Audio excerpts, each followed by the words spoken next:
Good evening and welcome to the February 13th Town Council meeting. If you kindly rise and join us in the Pledge of Allegiance. I pledge allegiance to the flag of the United States of America and to the republic for which it stands, one nation, under God, indivisible, with liberty and justice for all. Thank you.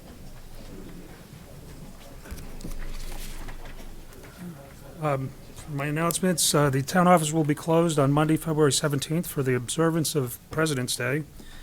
Our upcoming town council meetings are Thursday, February 27th, Thursday, March 13th, and Thursday, March 27th, all at 7 p.m. here in the Matthew Thornton Room, and those are regular meetings of the town council. Important dates to remember: March 12th of 2025 at 7 p.m. in the all-purpose room at the James Mastrocola Upper Elementary School.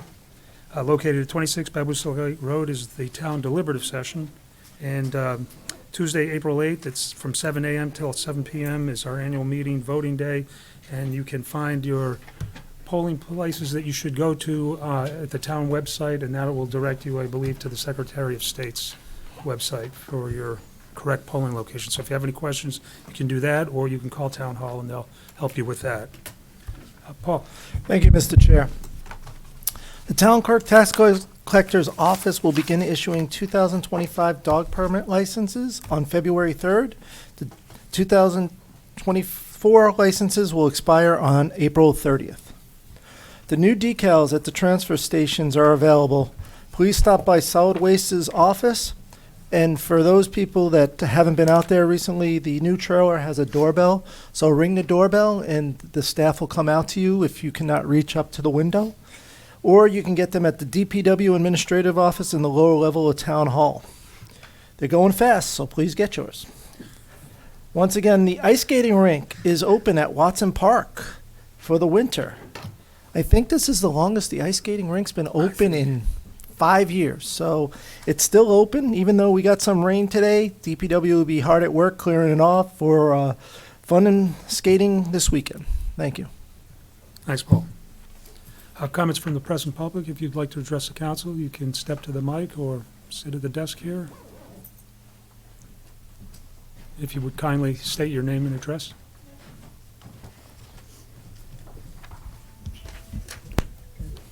Good evening. My name is Barbara McCormick. I live at 43 Island Drive, and I came to speak on behalf of the senior citizens of Merrimack in regards to the senior exception taxes. The $85,000 assessment reduction, I think, is way too low, especially on the cost of housing going up. My husband and I are both on fixed incomes. I've been attending the school budget committee meetings, which is a whole story in itself. But I've been a resident of Merrimack for 50 years. I don't have any children that are in the district at all, never had. And for 74% of my property tax to go towards schooling and education, I think is ridiculous. So this $85,000 between 65 and 74, I think should be raised. We got a cost of increase in our Social Security, 2.5%. Then they raised Medicare. So when you're on a fixed income and your property tax bill comes in and it's astronomical, it's devastating to senior citizens. So I just want you to take that into consideration. I know that it's on the agenda for tonight, and thank you for your time. Thank you. If there's anybody further who would like to address the council? Yes. Hi, Caitlin. Hi, my name's Caitlin Bernier. I live at 2 Birch Street. I'm also here about the elderly tax exemption. I am on the school budget committee, and I've heard from a lot of our community members that have are on a fixed income who have had the increases in their cost of living in itself, and not being able to, you don't get the same increase as you do from the state for your, either if you're on disability or if you're on any retirement, you don't get the same increase for the state, from the state as, or federally, that you would from actual cost of inflation. So they only go up like 2% versus what our real inflation might be. Like the woman that spoke before me, the $85,000 is actually it's the lowest. It matches dairy, and around us, we have Londonderry. Theirs is 175. Nashua 223,000. Amherst 104,120. Hudson 121. I said Derry already. Manchester 156,000. So we're not really staying comparative to those around us. And I was requesting that when you guys are considering it, that you consider increasing the income limit to its limit is 45,000 is your income for single, and that is kind of in the middle range, but increasing it to be comparable to Londonderry, which would be 48, or you could even go to 50. I wouldn't be against it. It doesn't affect, I mean, I don't get anything from it, but Nashua is 54,000, Bedford is $54,360, that their single income limit is. So if we made ours more comparable to those around us, and then making the actual assessment that they receive off a higher amount, so that they can still live here, and maybe their grandkids are going to start living in the house, and they want to be able to, in the future, and they want to be able to pass on the house to their kids, and their kids go to school here, and they may not be able to do that if they have to worry about things like being priced out, not being able to afford their cost of living. So I would ask that you, that you would increase the income limit for the single and married, and then increase the dollar amount off to be more comparable with Londonderry, which is what we compare all of our other rates and our adequacy aid and things like that too. And that is all. Thank you. Thank you, Caitlin. If there's anyone further who would like to address the council, seeing none, I will move on. Oh, yes, thank you, Jennifer, and Nancy had already reminded me of that, and I have to let everybody know that Mackenzie is excused from this evening's meeting.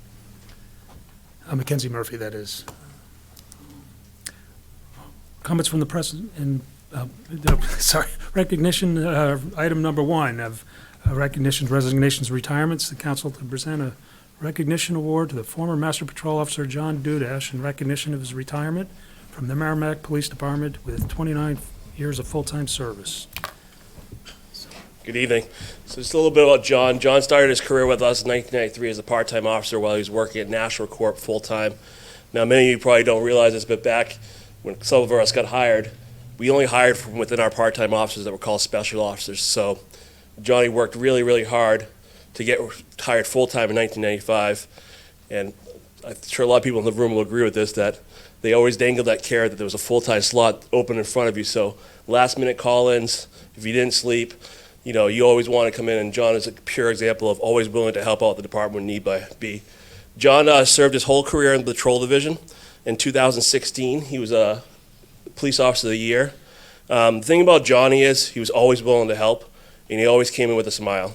Even after this last week of roll call, anytime he came through that door, he was always in a good mood, always smiling, always willing to do whatever he wanted to do. And that says a lot, because a lot of times in your career, especially when you serve in the patrol division, it gets monotonous, but Johnny still answered all the calls, still stopped cars, still did what he had to do. And as an administrator, that's what I was really proud of, knowing that he was a glue down there, always in a good mood, always positive, didn't really complain too much. And kept everyone else in line. So he was a really hard worker and dedicated employee for town of Merrimack for 31 years, total service, 29 full-time. And John, you're surely missed by now, and it's only been a couple weeks, but we miss you, and we're proud to have you work for us. Thank you. Appreciate it.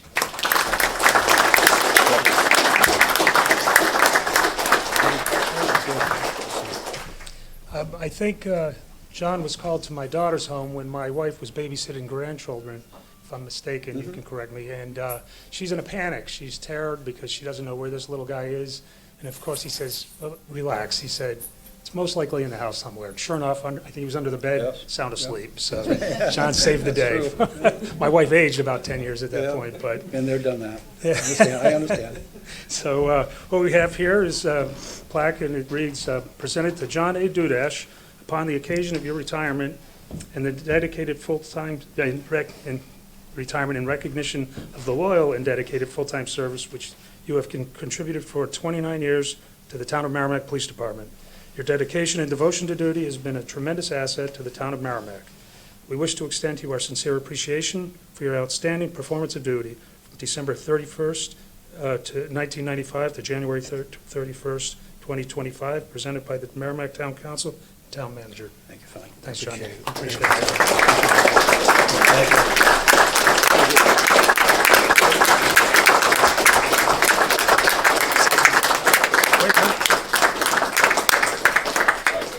Thank you. my wife lectures me with a glasses on my head all the time. Thank you, John. Did you want to? Just want to say that I want to thank town council, the town. I couldn't have thought of a better place to work than Merrimack. The town that I grew up in, I know a lot of you here, to give back to the community was a godsend. It really was. And this town has been so good to me and my family, especially in the years of our struggles, that a lot of people forget how well the town can be towards its employees. So I just want to say my appreciation to you guys, and I thank you, Paul and Peter and everybody. I really appreciate it. Thank you very much.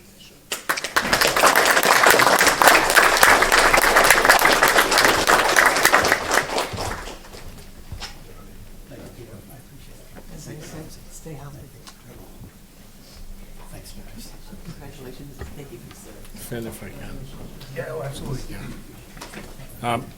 I had the privilege and the pleasure to work with John for about 30 years. John embodies community policing, he embodies the philosophy of the Merrimack Police Department. He's been involved in the community with his family, and it's like the chief said, he'd show up at your house with a human face on, with just a down-to-earth attitude. And one thing I always, as a police officer working with John, it was always a comfort to know when John was backing you up. And John and I had one night, and he was there backing me up, and I was appreciated to have him there. So, John, I wish you the best. Thank you. Yeah. Appreciate it. Thank you all. Appreciate it. Thank you.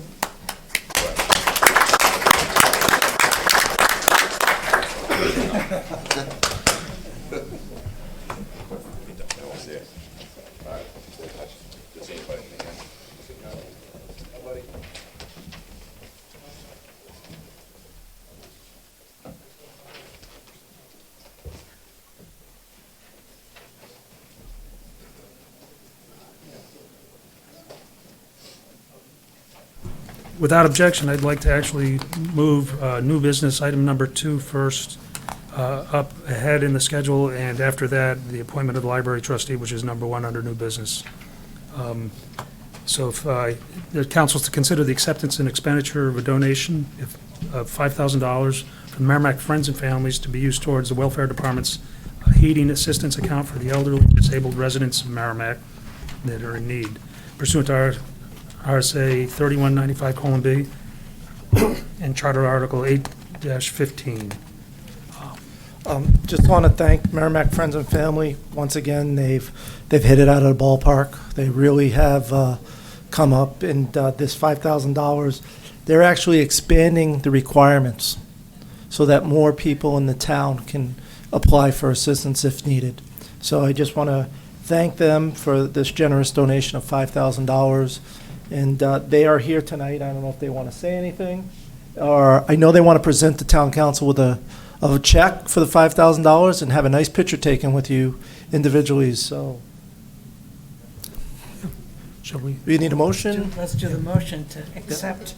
Yeah. I'd be happy to make a motion to accept and expend the donation of $5,000 from Merrimack Friends and Families to be used. I'm gonna get a big sign here. To be used towards the Welfare Department's heating assistant account for elderly and disabled residents of Merrimack in need pursuant to RSA 31:95-B and Charter Article 8-15. Motion by Nancy Harridan, seconded by Pete. With appreciation. Yes. Yeah, the Merrimack Friends and Family always amazes me. I saw them at the Winter Carnival, and we had a nice conversation, and it's incredible what they brought forward. We have a few of them in the community, but they're definitely a home run hitter. They are, and they help us out a lot with, in welfare, whether it's Easter baskets, coat drives, whatever the welfare department needs, they can pick up the phone, and Merrimack Friends and Family are there for us. So, no further discussion? Call the question. All those in favor of the motion signify by saying aye. Aye. Opposed or abstained, 6-0-0, and we can do something. Would they also like to speak? Maybe no? No? Just a picture? Are we all getting up there like we did before? You can get it. Why don't you guys come up? All of us, okay. I have to stand in the back, because Peter and I have dressed the same. You want to get in there? You guys do such a great job. You know how much we appreciate all that you do.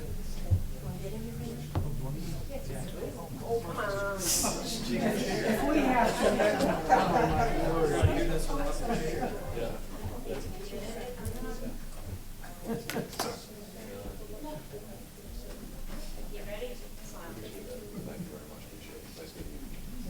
Take a bunch and pick up the best one.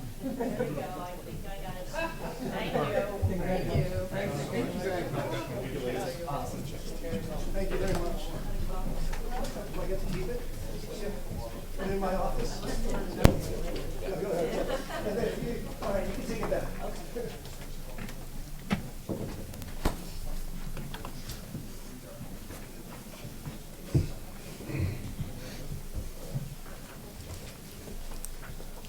Okay, thank you very much. And then I'd like to move up as I suggested, item 1, the council to appoint a recommended library trustee to fill the vacancy. Sorry about that.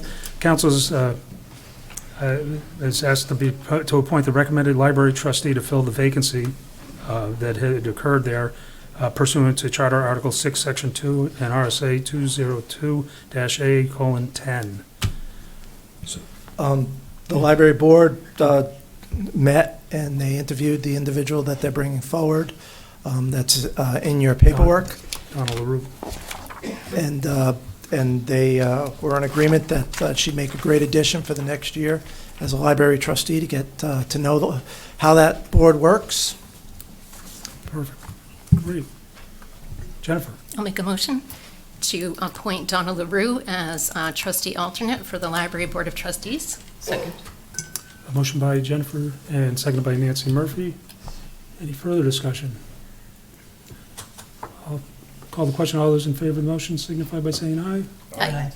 Opposed or abstained? 6-0-0. And Donna, if you could join me up here.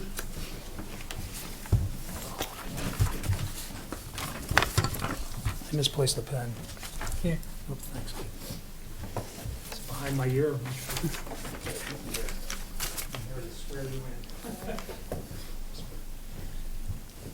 Okay, we appreciate you doing this, and so if you could raise your right hand and repeat after me. I, Donna LaRue, I, Donna LaRue, do solemnly swear and sincerely swear do solemnly swear and sincerely swear that I will faithfully and impartially discharge and perform that I will faithfully and, where am I reading? And impartially discharge and perform all all the duties incumbent on me the duties incumbent on me as an alternate member of the Library Board of Trustees, as an alternate member of the Library Board of Trustees, according to the best of my abilities, according to the best of my abilities, agreeable to the rules and regulations of this Constitution agreeable to the rules and regulations of this Constitution and the laws of the state of New Hampshire. and the laws of the state of New Hampshire. So help me God. So help me God. Thanks so much. All right. Appreciate it. Thank you.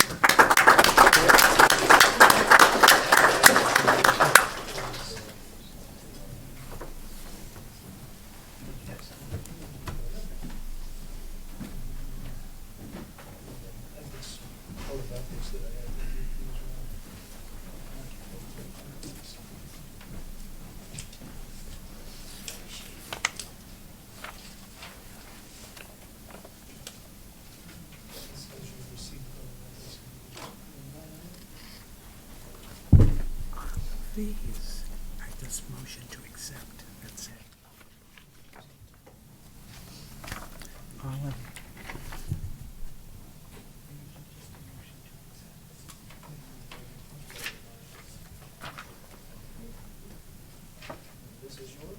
Thank you.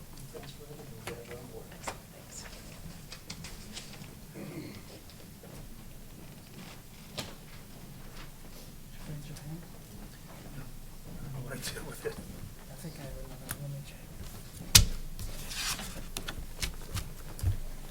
Unless I put it down over there. Here. Thanks. All righty. We'll get back in original order now. We have a couple of public hearings. And the first is the council to hold a public hearing to authorize the acceptance and expenditure of up to $20,500 for the milfoil treatment program at Horseshoe Pond and Natticook Lake, of which $10,250 is from a grant from the New Hampshire Department of Environmental Services and for milfoil control, and the town's matching share of $10,250 to be funded from the Milfoil Expendable Trust Fund, and to authorize the town manager or his designee to execute any and all documents which may be necessary pursuant to RSA 31:95B and Charter Article 8, Section 15. So I just want to say before we get going, we've been doing this milfoil grant now for, it goes back to when Walter Warren was the Community Development Director. So I want to say 2008, 2009.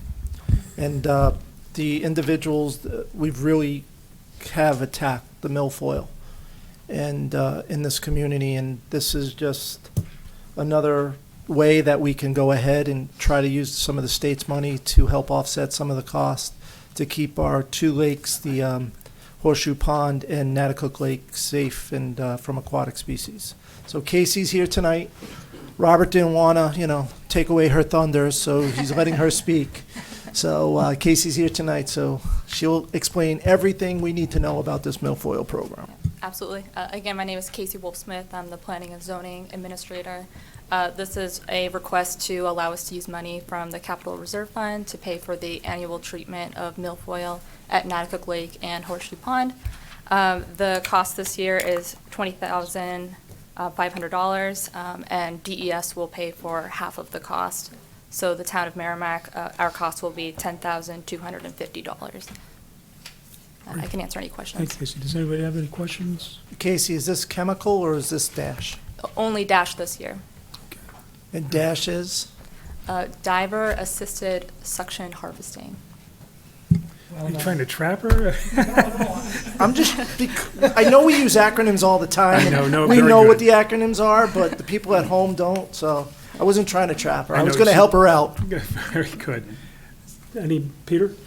Casey, have you had any feedback from the folks on Natticook or Horseshoe Pond? Are they happy? Does it seem to be helping? I have not heard direct feedback, but I have heard feedback indirectly from the contractor that we use. So I know that the contractor works very closely with the residents. They have to send out an abutter notice to all of those residents, and then both lakes have volunteers that will help locate where the milfoil weed is. So they seem to be all in on the effort. I know in the past, we've had testimony from a lot of the residents, and they're very active in identifying the areas. So when the diver knows where to go. So they've really developed a system over the years that's been very helpful. And that helps avoid the chemical treatment. So Yeah, precisely. it's worked out great. All right, I'll open the public hearing at 7:25, if anybody would like to speak to this. I'll give it a minute so the clock can switch one more, but seeing no one approaching the mics, I'll close the public hearing at 7:26. And what's the pleasure of the council?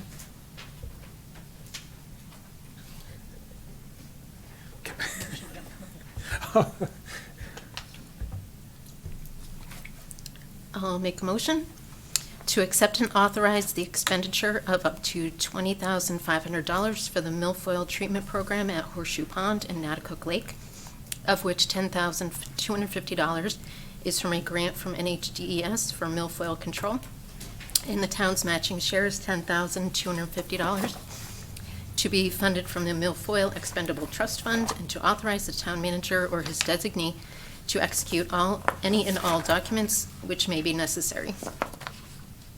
Motion by Jennifer, second by Nancy Murphy. Any further discussion? Call the question. All those in favor of the motion signify by saying aye. Aye. Opposed or abstained? 6-0-0. Thanks, Casey. Harmless. Okay, the next public hearing we have is the hearing to consider proposed amendments to the Zoning Board of Adjustments fee schedule. This is in accordance with the provisions of RSA 41:9A. Rob? This is, before Robert gets going, he'll explain it better, but back in June when we had our retreat, this was one of the goals of the town council, to look at all our fees and try to increase 2%. And as we went through each department, this was one of those fees that Robert saw as potential increase. The reason why it's coming a little later than the rest is because of the approvals that are needed from other boards to bring it to the town council, and Robert will explain that process a little bit as well, so. Yeah, so as Paul just said, we kind of looked at our fees. The planning board just reviewed their fees, at, I think, one of their most recent meetings, and took care of theirs, and adopted some new fees there. What I'm bringing before you tonight, oh, sorry, I have to back up. The planning board has the authorization to do their own, but the ZBA has to go through council, so that's why I'm bringing that to you. So what I did was I did a comparison of Merrimack with the three next towns higher in population and the three next towns lower in population. Figured we could take it and see where we sat with those. It seemed like a fair comparison.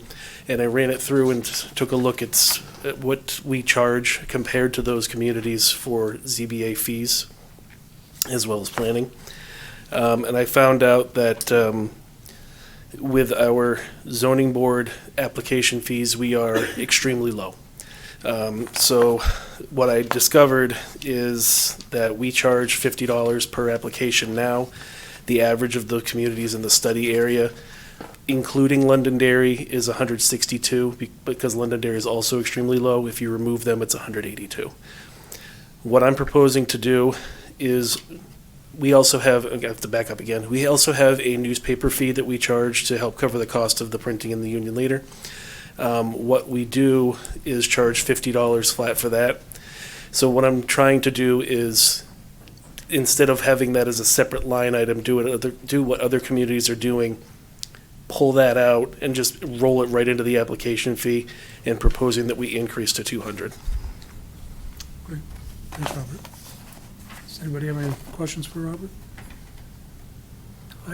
Andy? So, Robert, just to make sure I understand, when you said the average of 162, pull Londonderry out 182, is that, if we put our newspaper $50 fee in there, are we comparing apples to apples? Yeah, because the other towns charge theirs in there. If you look In that application fee? Yep. Okay. So if there's nothing further, I'd like to open the public hearing at 7:29. If there's anybody that would like to speak to this, you can step forward to the mic. Seeing no one coming forward, I'll close that public hearing at 7:30. And what is the pleasure of the council? I'm doing all the motions tonight. I make a motion to adopt the Zoning Board of Adjustment fee schedule as proposed. Second. Motion by Jennifer, second by Peter. Is there any further discussion on the motion? Seeing none, I'll call the question. All those in favor of the motion signify by saying aye. Aye. Opposed? Abstained? In favor? 6-0-0. Thank you. Thank you. Thanks, Robert. Next public hearing is the council to hold a public hearing prior to the implementation of a new fee schedule for the disposal of solid waste. The Public Works Department is recommending changes to the fee schedule for commercial trash and construction and demolition disposal. This is in accordance with Chapter 163, 4 of the Merrimack Town Code. And Don, did you? We could basically do it. This is a housekeeping issue. At the January 23rd meeting, we discussed raising the commercial hauling fee for residential trash to $165, and the construction debris was going up to $185. Those fees are there. Based on the charter, Article 163-4, it says that we need to hold a public hearing to hear comment from the town and the commercial haulers. We are doing that, and then we have to post it in the paper and have 30 days prior to implementation has to be posted in the paper. So after the council, if they so choose to accept these fee changes tonight, we'll get it in the paper, and it'll be ready for implementation April 1st. Okay. Does anybody have any questions of Paul? Seeing none. I'll open the public hearing then at 7:31. If anybody would like to speak to this, you can please come to the mic or sit at the table. And seeing no one coming forward, I'll close the public hearing at 7:32. And Nancy? I'd like to make a motion to adopt the Department of Public Works suggested fee schedules for demolition disposal in accordance with Chapter 163-4 of the Merrimack Town Code. Second. Motion by Nancy Harrington. second by Friendly Jennifer. amendment? Yep, friendly amendment. It's construction at 185 and commercial trash at 165. Okay, Oh, you have to speak So to the moved. numbers. Speak to the numbers. okay. Accepted. Yes. He is good, okay. So if there, is there any other discussion on the motion? Call the question. All those in favor of the motion signify by saying aye. Aye. Opposed or abstained? 6-0-0. Next, this public hearing is, the council will hold a public hearing to discuss the proposed municipal operating budget and warrant articles.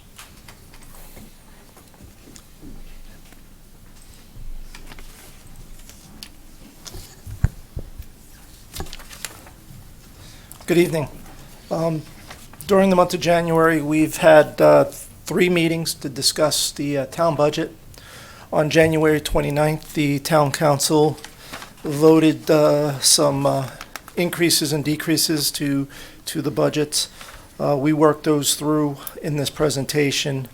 One of the things that we do want to mention is that as we go through this, both police and fire are remaining at status quo of what the town manager's budget was presented through the departments. The only change in the police department was 1 cruiser is being bought this year, and we had the savings from that in this current budget, that from their initial budget presentation. So the estimated tax rate is going to increase if this budget passes by approximately 34 cents. Going through, you'll see the amount raised by taxes is going up about $1,681,429, or just under 7.87%. In looking at this, there's several things that make up the appropriation amount. There's the general fund operating. There's the capital reserve fund deposits, which are voted on separately. There's other capital. There's sidewalks, resurfacing of roads, SAFER grant, which as of the end of February is when the SAFER grant ends. We are looking at, there is some money still left in that SAFER grant, so we're going to ask the federal government if we can keep on expending that money and get reimbursed so we get the full amount that we were granted for the SAFER grant. And then there's some self-supporting funds, and self-supporting funds are media, wastewater, police outside detail, fire outside detail. We have a fire protection zone in this town. Those are all self-supporting funds. So if you look at the appropriation summary of just general fund differences, budget's increasing about $2,310,000, or just under 6.6%. That's only one portion of the budget. The other budget is made up of revenues, and as you can see, as I talked earlier about that 2% increase that the town council is looking at for revenues, we have increased the revenues that are associated with the general fund of about just under $400,000, or 2.55%. And then we're reducing the overlay from over 737 down closer to $500,000, and that's about a $240,000 decrease to come up with this $1,681,429 net increase for the taxes, or roughly 34%. Some of the budget highlights is dental, short-term disability, unemployment and life went up about $25,000. Workers' comp went up about $29,000, and we're just talking about the general fund here. General liability insurance went up about $11,000. We have asphalt pile in at the highway garage, and that's been several years since we last did some grinding. Looking at doing potentially grinding over 2 years of about $25,000 a year. We use that for the shoulders. So people, why do we grind it? We use that for shoulders, to stabilize the shoulders. When we repave a road, as you'll see, there's a big drop off usually on the side. We use the asphalt pile grindings to stabilize that shoulder so that the roads is stabilized. Legal fees going up about 20. Special handling for electronics and other items at solid waste going up 10. National Transit's going up about 13. The big one is solid waste tipping fees, going up about $154,000. And that's due to increases in contracts that we have out with vendors, as well as the amount of trash that is coming to the transfer station, about 10,000 tons a year now. Vehicle fuel's going up a little bit, 32. Sand and salt about 10. I'm not going to go through every one of these. And dues about 11. Ammunition, once again last year, because we were in default, the police department came up to the town and said, we have enough ammunition. If we're allowed to purchase a little bit in the 23-24 year, we'll have enough for the 24-25 year. So we're just trying to get the ammunition back in the budget. So we went from 30,000 to zero. Now we're trying to slowly creep back up to that $30,000 figure by putting $15,000 into the ammunition budget line. Welfare housing, as we know, there's a big housing crisis. We've been, over the years, with homeless and other things have cost us additional money, and we're increasing it $22,000 to cover what we believe our costs will be in the upcoming years. And then pavement markings. We're still underneath the same pavement marking schedule that we do. The main roads in town get both yellow and white lines. Some of the feeder roads just get yellow lines. Subdivisions do not get pavement markings, but the price of paint is increasing, so that's a $21,000 increase. Then we have some savings from New Hampshire retirement system, $58,000, compensated absence 22. We have 6 union contracts that are in contract. So we have contractual agreements with these 6 union contracts that have been voted on by the residents. Excuse me, that's about $500,000 cost to the town next year. Overtime for fire, we increased it about $40,000, $38,600. Overtime for police, we increased it $30,100. Library is looking at staffing changes and raises for about $23,000. And then we implemented the performance pay plan for non-union employees in the town. And that's about $195,000. There's roughly 70 employees, more than 70 employees. 69 full-time employees and about another 10 part-time employees that are going to be put on to this performance pay plan schedule. And then we have an assistant technology coordinator position. The non-union raises and steps. Yep. What would, for each of these, what percentage of a raise is that? It's a 3% raise, cost of living for, as of July 1st. And then because the non-union people were never put on steps, they were just put in a pay scale, and there was no way from them to get from the bottom of the pay scale up to the top of the pay scale. We're implementing a step process through performance of 2.5% per step. So that is just to put individuals on the proper step in the first year. So it's a 3% raise, which is the same as what every union contract has, is a 3% cost of living. Each one of these union contracts also got some kind of kicker involved, whether it was additional money for education or just to get them back up to the average of other communities. When we did this, did the wage studies, when we did negotiation on these contracts. So non-unions are 3%, and then they're going to be put on the closest step to where they're at. So, and then the steps are 2.5% for them. All right, thank you. We have the Assistant Technology Coordinator. We filled that, we funded that last year with a half a year. So this will make it a full year in 25-26 of 71.7 to include benefits. And then part-time to full-time welfare administrator. With the retirement of Pat Murphy in town, she's the one who recommended to me that the welfare administrator in this town should be full-time now. She's did it for many years at part-time, but she said the last 2 years of her employment, it was a full-time job. And she found it very hard to do the job within the number of her part-time hours. So we're increasing this to a full-time position of $74,300. Overhead doors at the highway garage. When we did the highway garage, built the new highway garage, we kept the old building. We didn't replace all the doors in the new building. This would be replacing one of In the old building. old building. I just said new building, I think didn't I? you said new building. Yeah, old building, 80 Turkey Hill Road. We're using that for storage of our vehicles so that, like tomorrow morning, the trucks can roll immediately and they don't have to warm up and then get salt put in them. Once they get into work, they turn them on, warm them up, and they hit the road sanding right away. So they're all inside now, and we're expecting to get 2 to 3 more years of useful life on each one of those 6-wheel dump trucks. Office operating equipment throughout town is $60,000, and then, of course, capital reserve funds. Trying just to keep up with inflation is asking for a $160,000 increase for general fund. Savings, $24,500 in health insurance. We had a small decrease of 2%. Elections, we're going from 3 elections down to 1.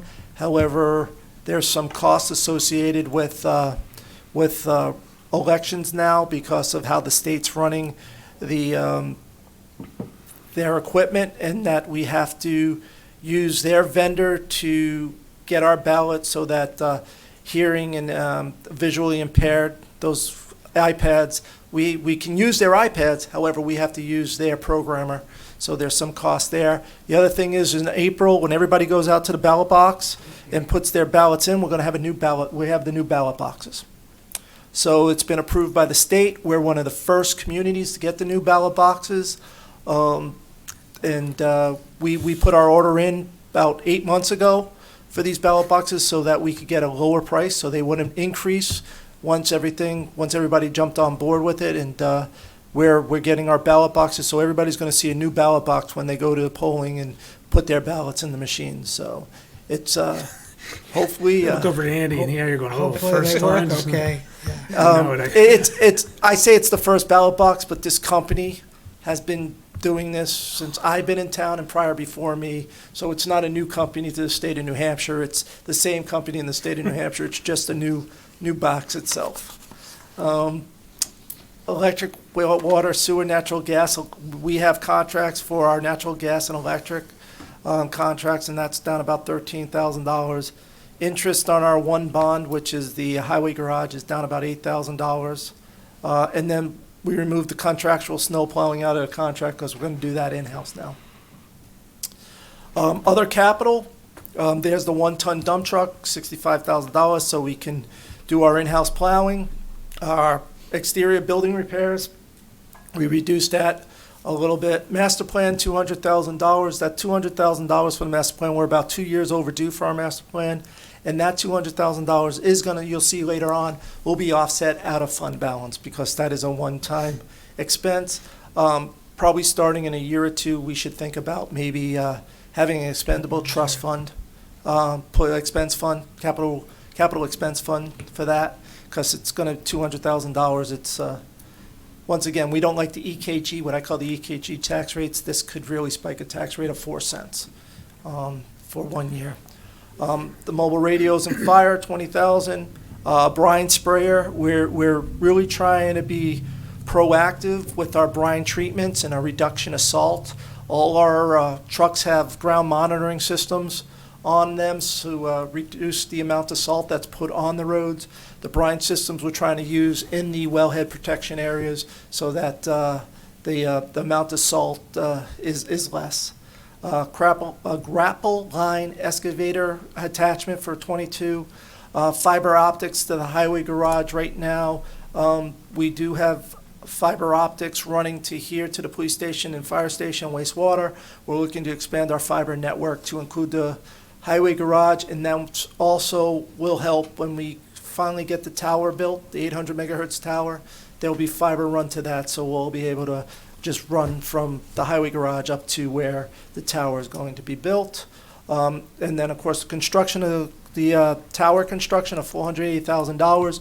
We're still waiting to hear from the federal government. We've done some extra work on that. We're hoping that the extra work that we have done, that the federal government will include that $480,000 in the initial $1.4 million grant. However, I can't hedge my bet there, so saying that they're going to approve that. So I put the $480 in the budget. This is also offset by revenue that we received in for a housing grant that we got for the new apartments on Twin Bridge Road. So that's offset. So that expenditure of $480 is also offset by revenue. If we don't spend the $480, because the federal government does say that the tower construction can be used with the $1.4 million grant we got, we'll also not spend the revenue, so we'll offset those two. So it will not increase this does not increase the tax rate.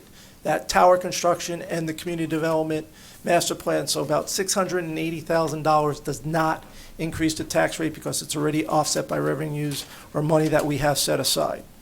Solid waste office trailer is $25,000. That was because when we bought the trailer a year and a half ago, we thought there would be some additional money in the 24-25 budget to help offset some of the telephone lines, data lines, things of that sort. We don't need that next year. And then the police vehicles, while we're buying 2 police vehicles, the cost of the police vehicles have gone up, and the outfit has gone up about $28,000. So other capital is $855,000 for a total fund increase of everything we discussed, about $2,310,000. Like I said, we vote at the ballot box for appropriations, but that's only half the story. The other part of the story is increased revenues. And as you'll see, we're looking at the PET officer, Prevention, Education, Treatment Officer, which is a grant. We're looking to use some more of that grant money of $31,000. We increased our ambulance by $50,000, motor vehicle tax by $200,000. That state housing grant that I talked about earlier to offset the communication tower of $480,000, increase in current use by $25,000, and miscellaneous adjustments throughout the revenue came to about a $37,000 decrease, or about $749,000 increase in revenues. Take out the SAVER grant to $573,000. Use of fund balance, we're using $1 million to reduce taxes. We usually use $984,000. I increased it to $1 million. And then the master plan of 200 to use $1.2 million, which is an increase of about $215,000 from the previous year. Questions? Paul, the SAFER grant piece, can you Yeah. walk me back through that? I didn't quite understand what you were saying there. The SAFER grant expires, or it runs through February 25th, 2025. We have some excess money due to staffing vacancies that we had throughout the 3 years of the SAFER grant of about $30,000. We're asking for an extension to help pay this year so that we can continue getting a $30,000 so we don't lose any money in the SAFER grant. However, because the budget ends this year. Next year, those 8 positions are 100% Yep. funded from the town. So right now, with the estimated 34% tax increase, that does not assume any revenue that you may get from the SAFER grant if you get this extension. Is that? That is correct. It will all be used up in this year, ending June 30th, 2025. Okay. So it does not include It does- that $30,000. Okay. And then next question on the ambulance, you have an increased revenue of 50K here. Correct. That assumes at our current rate? That assumes at our current rate, yes. Okay, perfect. Thank you. And we will be bringing the ambulance charges. We're doing some more research and studying, but we'll be bringing those forward before September, because September is when we do the Revenue. piece. revenue Yep. piece of the tax rate. It has to be in by September 1st, usually by September 30th, if you get it in by September 30th, to get your tax rate set. So we'll be bringing in something between now and Before that time. before the summer. In the next 3 months, we'll be bringing something to talk about increasing ambulance fees, which will help offset the tax act rate as well. Thank you. Peter? Paul, just an aside, speaking of grants, do we have any ARPA funds left? No, we do not. I believe we spent the last of our ARPA money. I think we had like $48,000 that we were set aside. We gave $1.5 million for the ladder truck. The actual cost was about $1,472,000. So we had about $28,000, and we used that up for some upfitting of the ladder truck as well.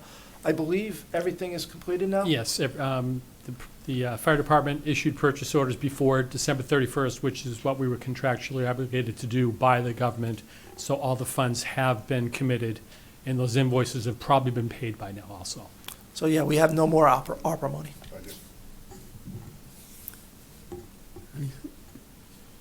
Is that it?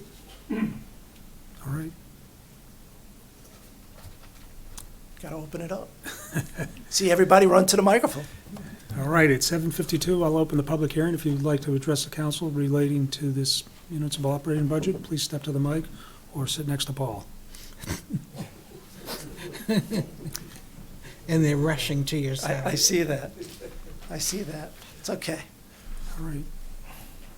Seeing no one coming to the mic, I will then close the public hearing at 7:53.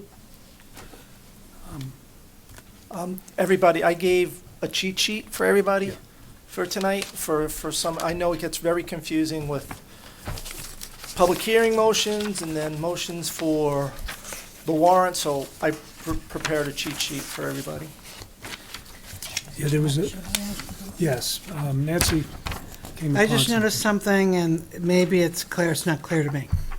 Your motion says the municipal operating budget at $42,863,616. But when I look at the Article 3, that's a different number. Yes, and we will be changing that to this $42,863,616. I got fat fingers. Okay, so the So number It's a million that's- amongst friends. So the yes. number on the Article 3 that's here is incorrect. Incorrect. The new motion number- is correct. Correct. Okay, correct. thank you. Yeah. I just knew that it was two different Yeah, we numbers, and caught I that. didn't, okay. And it was a little late when we caught it. I That's just fine. had a fat finger between 2 and 3. No problem. Okay, so, Well, We'll based start. upon that, I'll Yep. start at least with this. I move the municipal appropriation in the amount of $42,863,616 to the town warrant. motion by Nancy Harrington, Second. seconded by Jennifer. Any further discussion? Call the question. All those in favor of the motion signify by saying aye. Aye. Opposed or abstained? 600. And just one other, you mentioned when the deliberative session is March 12th. This will also be discussed at March 12th again for the residents. Yes.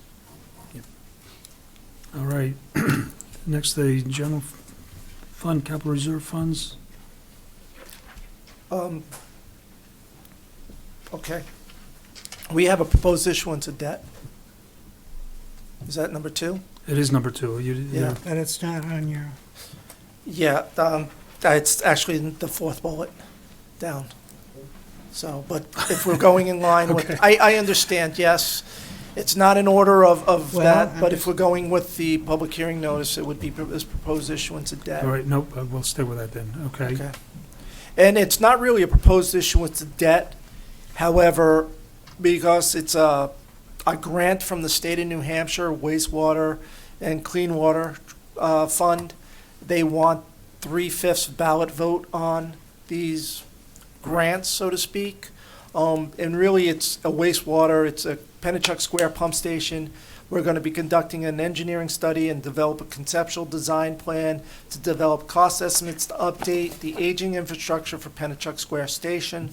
The total scope of the project is $100,000, and we'll be receiving $55,000 of relief from the state of New Hampshire, leaving us a $45,000 balance that will be coming out of wastewater. So in fact, this will be a zero impact to the tax rate. And this is Article 2, right? This is Article 2. Did you want to move that? Well, we have to the do a public public hearing first. Sorry. That's all We right. do. Just trying to expedite it. I will then open the public hearing on the proposed issuance of debt at 7:56. Seeing no one approaching the microphones, I will close the public hearing at 7:57.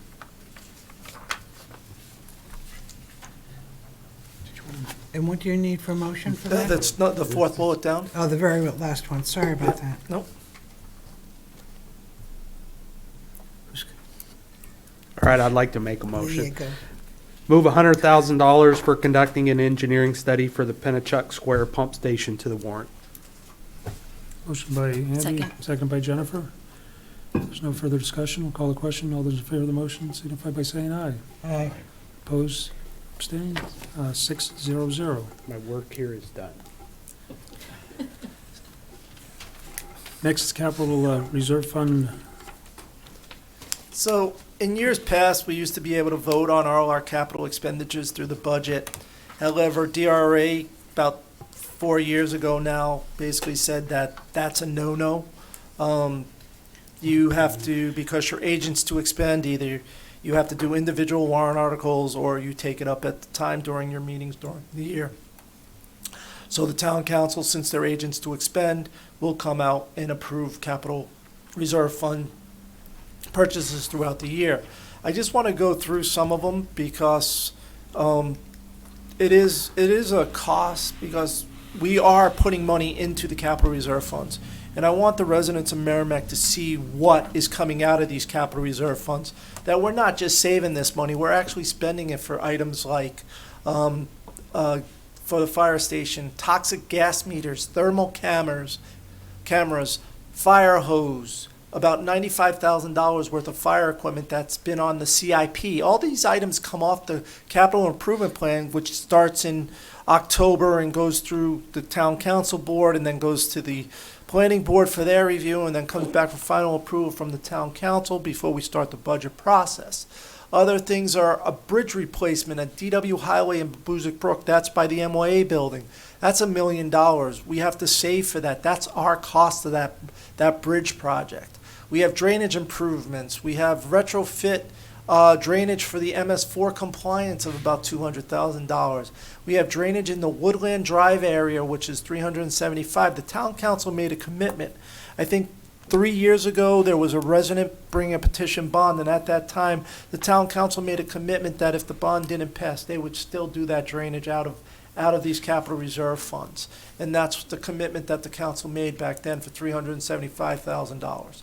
Paving of sidewalks, looking at Church Street, because we're closing Church Street when we do the sidewalk that runs down DW from the library to Wire Road, there has to be a little bit of reconstruction on top of Church Street, and that's $50,000. So road infrastructure, we're spending about $2 million out of road infrastructure capital reserve fund. Other major purchases is an ambulance, $466,000. That seems, people say, oh, geez, that's a lot for an ambulance. That's the going rate. We just bought one with all, once you get all the equipment in there, the cardiac monitors, the ambulance itself, we're looking at over $400,000 now for an ambulance. and I hate to say this because I'm going to sound really old, but when I first started here, it was $115,000 for an ambulance 20 years ago. So it just cost and inflation just have increased. And there are 2 to 3 year waiting list on these ambulances. And it's the chassis from Ford, it's X amount for the Ford chassis, the 550 Ford chassis, and then it's the box on the back is X amount. And the cost, and now with these tariffs of aluminum and steel, I don't know, I'm hoping $466,000 is enough for this ambulance. But, you know, we're saving for these things in these capital reserve funds. Solid waste, we're looking at a new tractor to pull the trash from the transfer station up to the burn and to landfill up in Rochester. So we have about 325,000 miles on just this tractor that we're looking at to replace. You know, the scale, which is major because of how we bring in commercial vendors, and every commercial vendor gets weighed, and every outgoing one of our trucks goes over the scale too, so that we know that the vendor on the other end, when we go to a transfer station or the burn facility, what they're charging us, so we know what we're sending up there. And, you know, that's $250,000 just in solid waste that we've been saving for. So we are planning on spending about $4.7 million next year of these capital reserve funds. And we've been saving for them. Some of these we've been saving for a long time, 5, 7, 10 years. But that's what capital reserve funds are. And once again, I keep saying it, EKG tax rate, saving for capital reserve funds keeps that tax rate kind of steady. It's not these spikes. Because if I had a fund $466,000 out of an ambulance, that's 8 to 10 cents right there on the tax rate if we bought it that way. So those are what the purchases. Now I'll get off my soapbox and we'll talk about the capital reserve funds deposits that we're putting in. As I said, it's an increase of $160,000. Ambulance, we're looking to increase it $25,000 increase. A decrease actually of $25,000. We put 250, 225. We feel that that 225 going forward should be sufficient. We have 3 ambulances that were bought pretty back to back to back. This one is, I think, the second or third of those ambulances. So it's like every 3 to 6 years we'll be replacing an ambulance. But if we go forward using 225, we should be good. Communication equipment, we dropped that down to $5,000 savings. Computer equipment, and that's our IT department. We're dropping that down from 95 to 75. We've been doing a lot of upgrades these last couple of years, so we're hoping that steadies. There's been trying to get us caught up, so hopefully that 75 will keep us steady. Fire equipment, like I said, $50,000 increase. The fire truck that we bought for $650,000 3 years ago now is selling for $850,000. So just the price alone and increase is why we're looking to increase that to $450,000 to just keep constant with inflation. Highway equipment around $400,000 is good. Library maintenance, they've done a lot of maintenance in that library by either repairing the roof or repairing the elevator, so we can back down a little bit with the library maintenance of $25,000. Property revals, like I said, we're going to be doing a property reval in 2026. We need to increase that for the estimates that I received going forward, so that $10,000 increase. Solid waste, I explained that a little bit about the tractor and the scale, $85,000 increase to help purchase those items.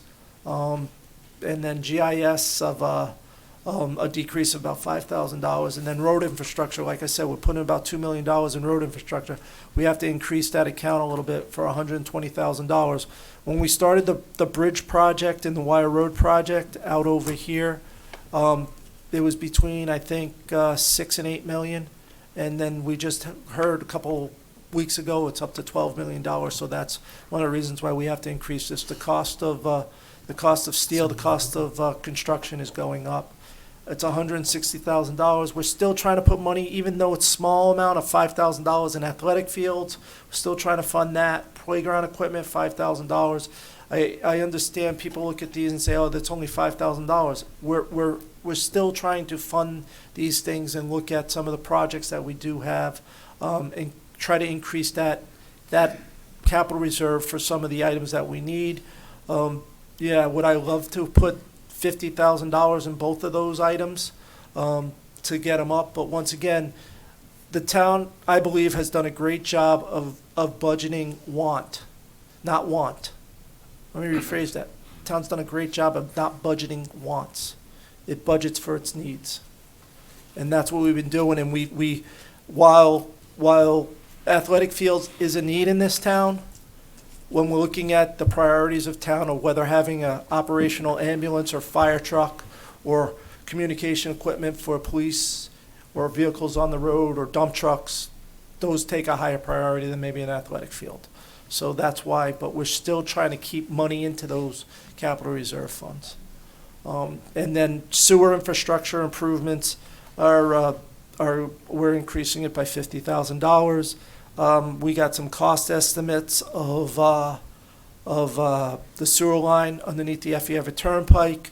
We were projecting that to be around $500,000 for our cost. Some of the projections we got were about $100,000 more.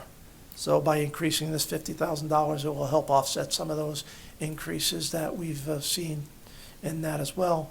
Overall, it's we're just talking about general fund here. It's $160,000, or $2,410,000. All right. It's a good thing you're here. I'll open the public hearing at 8:06. If you'd like to speak to this, please feel free to step to the mic. Seeing no one coming forward, we'll close it at 8:07. Peter.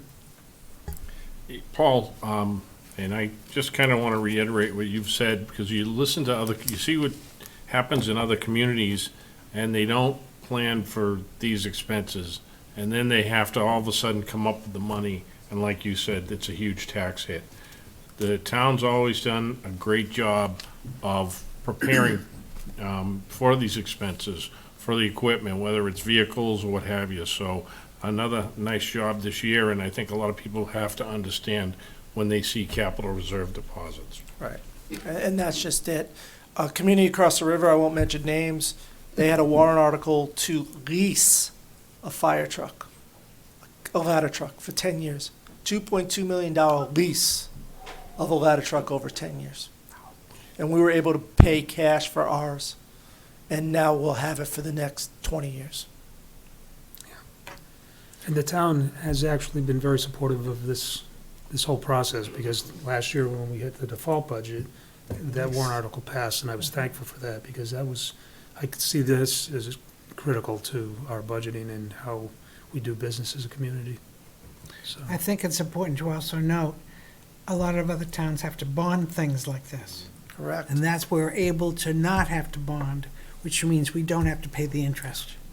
So, And a lot of other communities do not get some of their road or bridges done because they don't have the money set aside for it, and they call Merrimack up, DOT calls Merrimack up and says, we want to move your project ahead, do you have the money? And yes, we do, we've been saving for it, we have it, bring it on, and we've been able to save money on the back end because. we've been very lucky with the bridges exactly Yes. for that reason. That reason. I'd submit it's not necessarily luck. I think it's good planning. No, it's good planning, that's right. Good luck is preparation meeting And opportunity. there we go. All right, does anybody have any further comment? It's not often, I'm good. It's a pleasure of the council. Nancy keeps putting the guilt on Jennifer. Well, here. I'll make a motion. I've been trying to back off from doing all the motions. I could say so moved. My go-to. I'll move the general fund, capital reserve fund in the amount of $2,410,000 to the warrant. Motion by Jennifer, Second, seconded by Peter. Peter, there you go. If there's no further discussion on the motion, call the question. All those in favor of the motion signify by saying aye. Aye. Opposed or abstained? 600. Next is capital reserve deposits for wastewater. Once again, as I said, just that one project went up $100,000. This does not affect the tax rate. This $50,000 increase for wastewater capital reserves, this does not affect the tax rate. This is a sewer-based, user fee wastewater. Wastewater is user-based, and the users pay a rate. We've done a rate study. We're increasing the sewer rate, I think, by 5% in 25-26. Thank you. 5% based on the rate study that we've done, and that this $50,000 is included in that 5% raise to get our sewer infrastructure improvements up to $600,000. And we have some still, even though we did a $32 million plant upgrade, but we still have some aging facilities such as Pennachuck Square. Is it Birch Street? Birch Street, pump station. Some of this equipment is 50 years old that we have to replace. So this is what this capital reserve fund is for. And Paul, I've asked you before, I just don't recall the year. When is the rate increase that had occurred a few years ago that is already included in this that covers these things? When does that have to be reexamined? We already looked at that last year. We did the rate study. We had a vendor come in and do a rate study. She presented to the town council, I believe, last summer, a summer ago. Okay. And this is 5% this year, and then we're looking, I believe, at 12, and a 12. I believe that's what, over those 3 years, right? 12, 12, 12? Yeah, it's 5 next year, then 12, 12. Yeah, so it's 5, 12, 12, based on the rate study, and that's because of when the bonds are going to be coming due. Right. And this year, in the budget, is $1.3 million payment, first payment for that $32 million increase that we've been saving up for the last 3 years. Great, thanks. I will open the public hearing at 8:12. If you'd like to speak to this, please step forward. Seeing nobody, I'll close the public hearing at 8:13. Nancy, I'd like to make a motion. please. Move the wastewater CRF in the amount of $600,000 to the town warrant. Motion by Nancy Murphy, Second. seconded by Jennifer. There's no further discussion on the motion. Call the question. All those in favor of the motion signify by saying aye. Aye. Opposed or abstained? 6-0-0. And I will do one more plug. The deliberative session is Wednesday, March 12th, 7 p.m. at the James Mastrocola Upper Elementary School, all-purpose room. An annual voting day is Tuesday, April 8th, from 7 a.m. to 7 p.m. at 3 polling locations. James Mastrocola Upper Elementary School, all-purpose room, 26 Babuzik Lake Road. St. John Newman Church, 708 Milford Road, Route 101A. Merrimack Middle School, 31 Madeline Bennett Lane. And if you have any questions, please visit the town website underneath Town Clerk Tax Collector to find out where you would go for polling. Thank you. Great. Thanks, Paul. And we are just going to do, that's later. Yep. We're going to leave that up. This is where we lose our audience. We lose our audience now. I don't blame them. Thank you, everybody, for coming. Thanks, guys.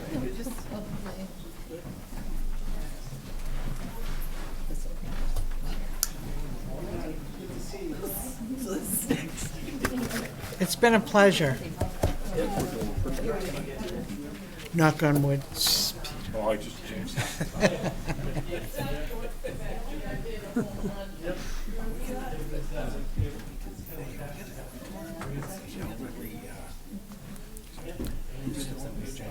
All right. Yeah.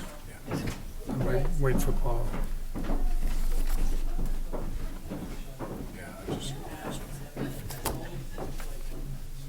It'll just be a second.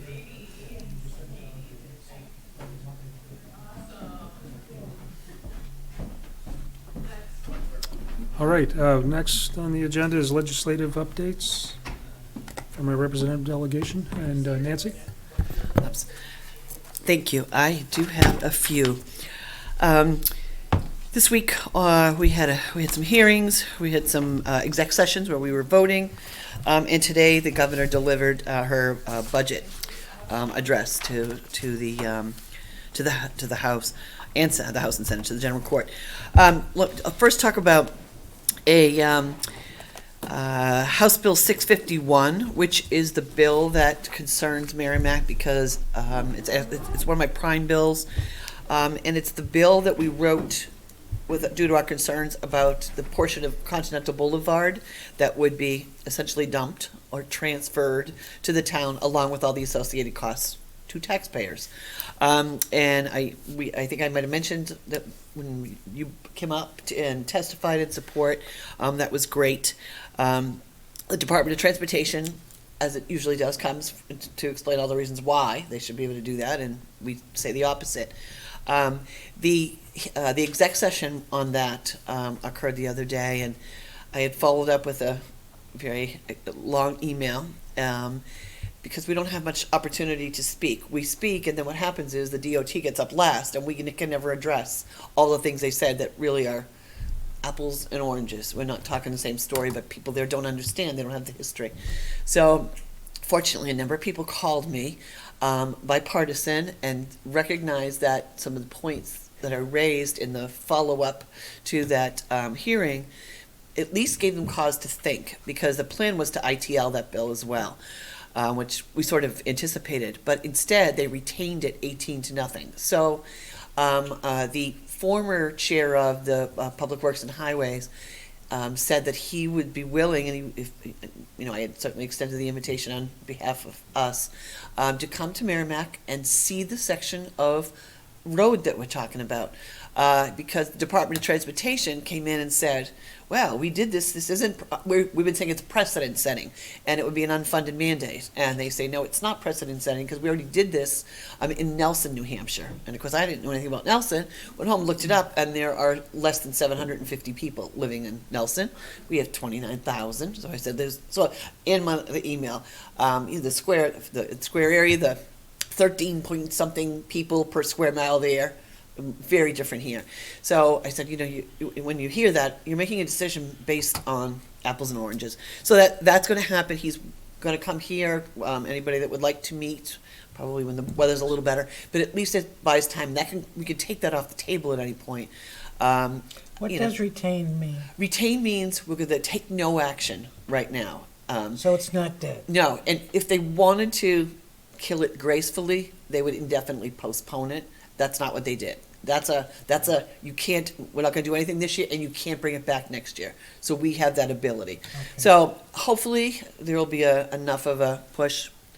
I don't think it's ever going to be over. I think it'll be a while, but anyway, we just can't let them do that.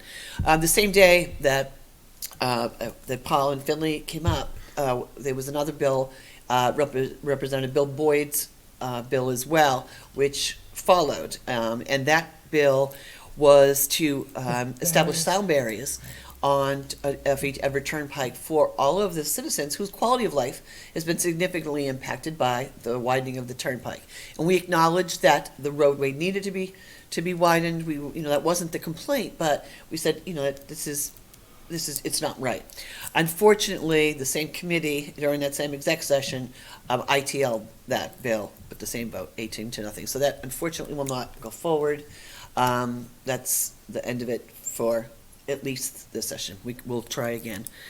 Let's see, another bill. I wanted to thank publicly Chief LeVake came up on, it was yesterday.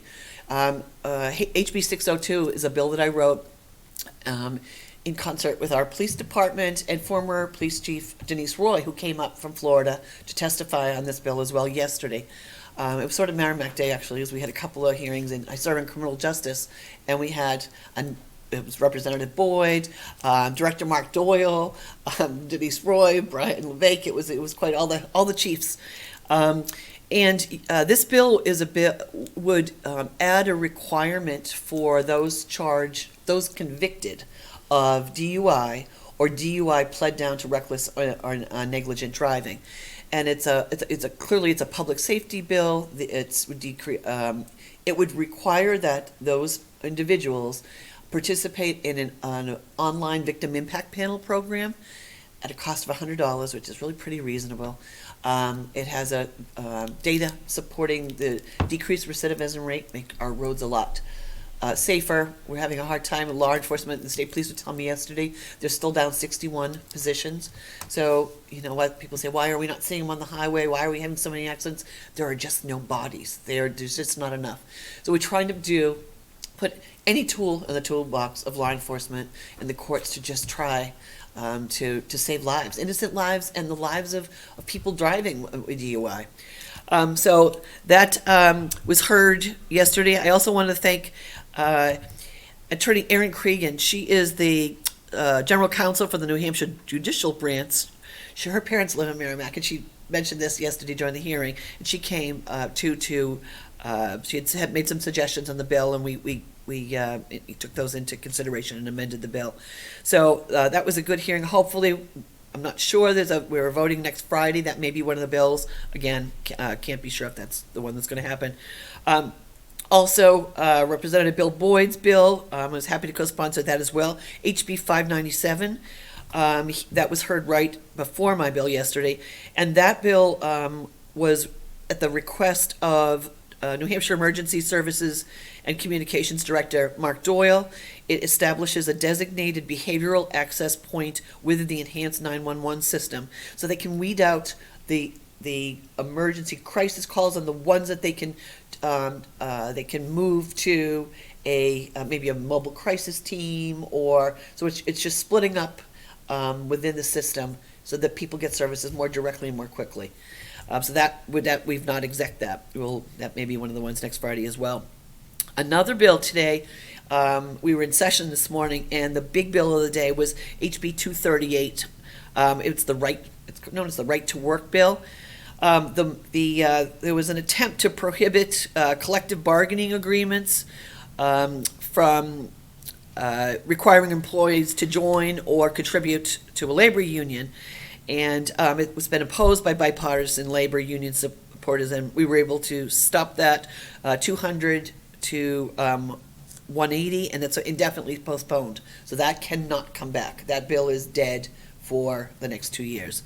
And then just a couple of highlights from the governor's address this morning. She said continuing a tuition freeze at our community colleges, funding dual enrollment and credentialing programs and career and technical education at community colleges to expand opportunities in the trades, healthcare, and other high-demand fields. There will be no disabilities wait list, so that people with disabilities will be able to access services. We'll be funding for those things, which is really important. Streamlining a permitting process to tackle the housing crisis. I think she said today the state would be required to complete all permitting within 60 days. And she was hoping that towns and communities would move to the same thing, just so that we're not holding back developers. There was also talked about delivering a long-term solution to overhaul the retirement for first responders and corrections officers. One of the challenges that the towns have had is having to pick up the portion of the state retirement system. I don't know the specifics. She didn't say that about what exactly will be funded, but it would be nice to have some state funding back in towns, not being stuck picking up the pieces of that. Those were the big things she did. One of the concerns for me was the education freedom accounts. She's expanding the opportunity for all public schools to take, which sounds great, but the money has to come from somewhere. So that means either something else isn't getting funded. It's a busy week this week, and now things are slowing down a little bit. We're just doing execs and exec sessions on the bills, and then we'll be switching, and Senate bills will be coming over. So that's a Reader's Digest version.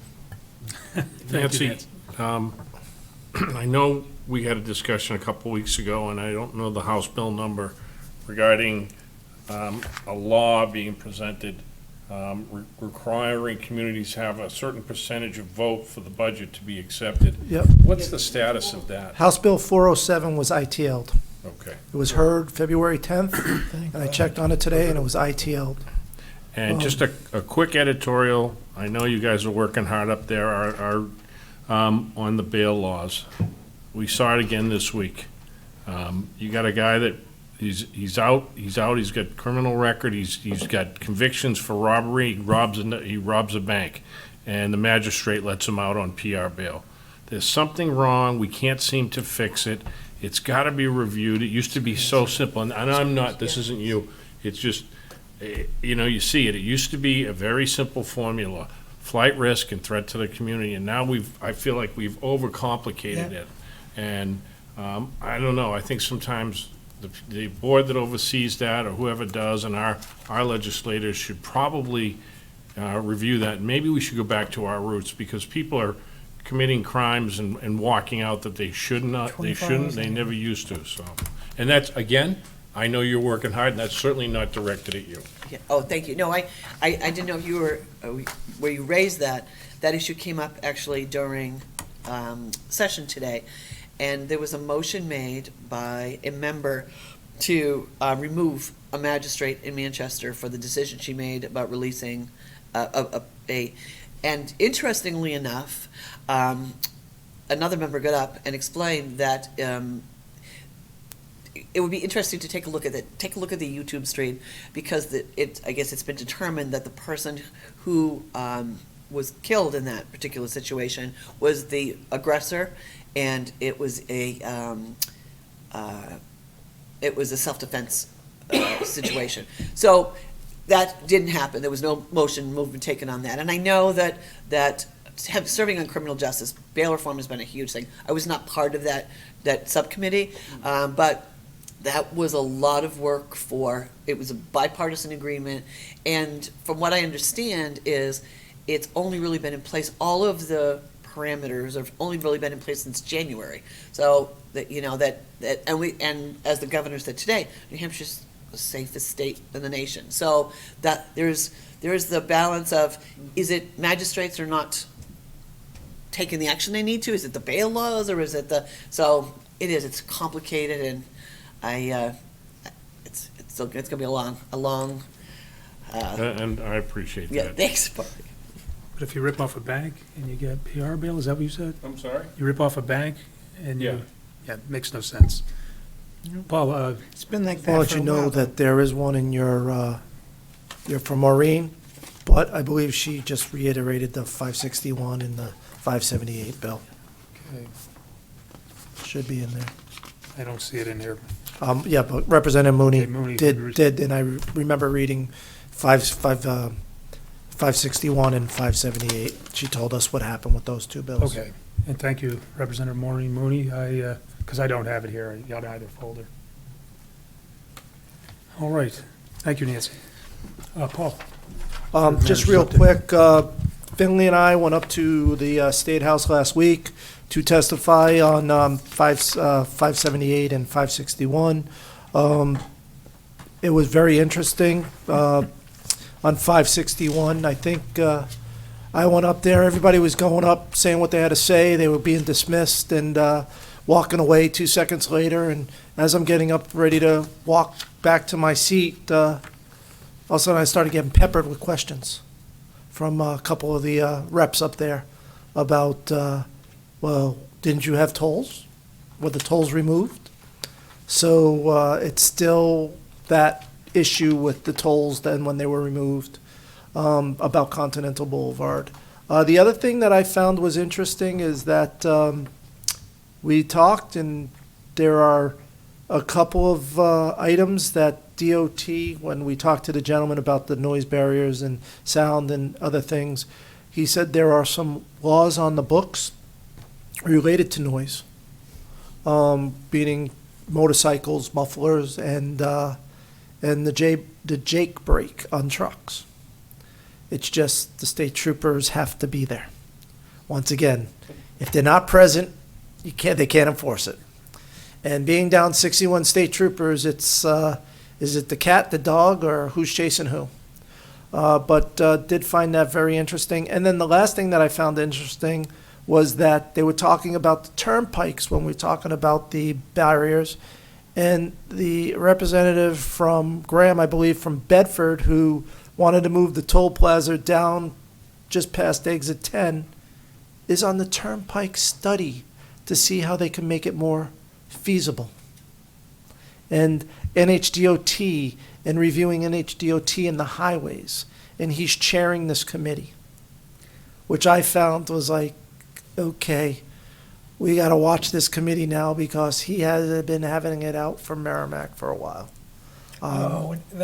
He's the one who proposed, he's originally proposed taking over Continental Boulevard Right. when he was up there, and then he proposed moving the Bedford toll down to between exit 8 and exit 10.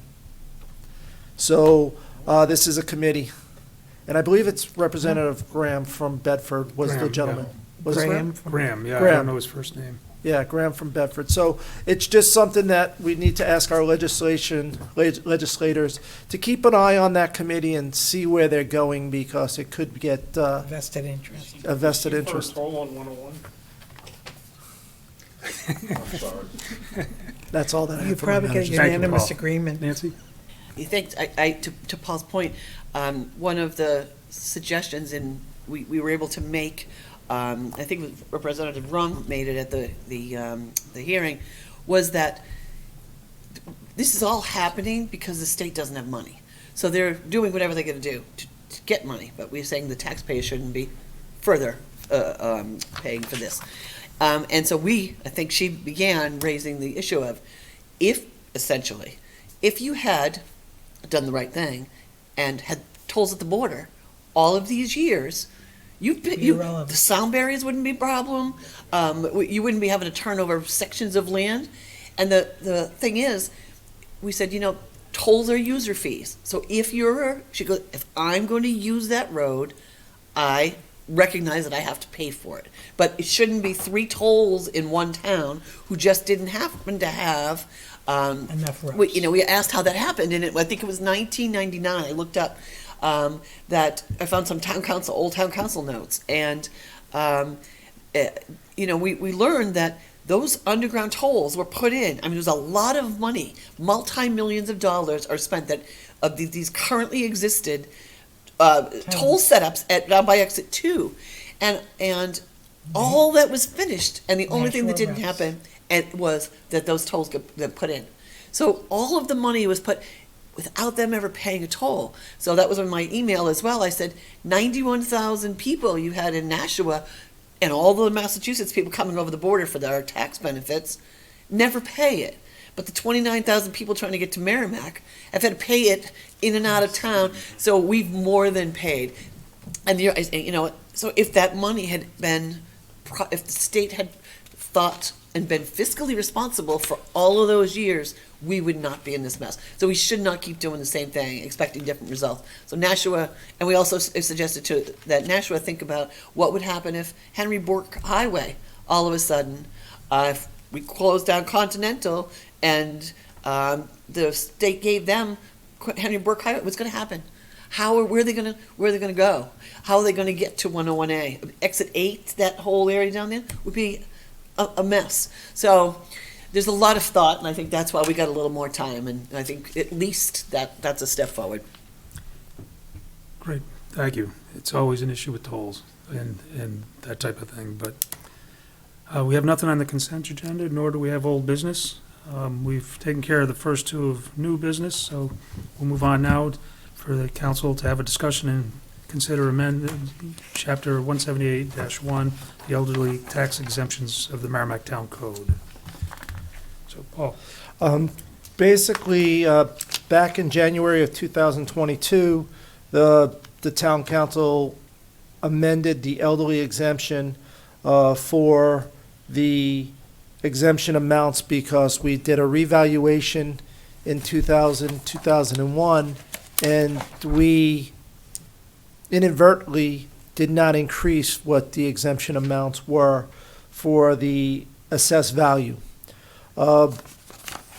Looking at the elderly exemption, there are 3 parts to the elderly exemption. There's the income limit, asset limit, and exemption amount.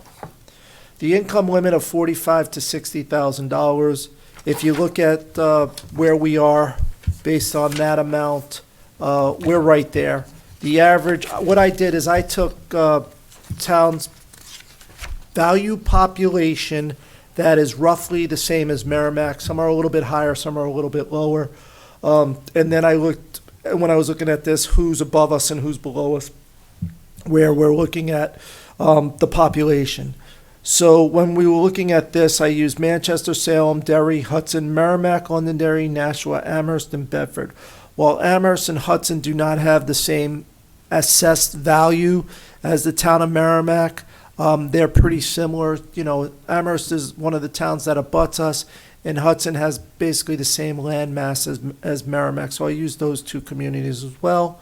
And when we look at the income limit amounts of $45,060 for the town of Merrimack, we are right there. The average for single based is $47,568, and then for married is $60,118. We, being at $60,000, are the third highest amount for married income limits.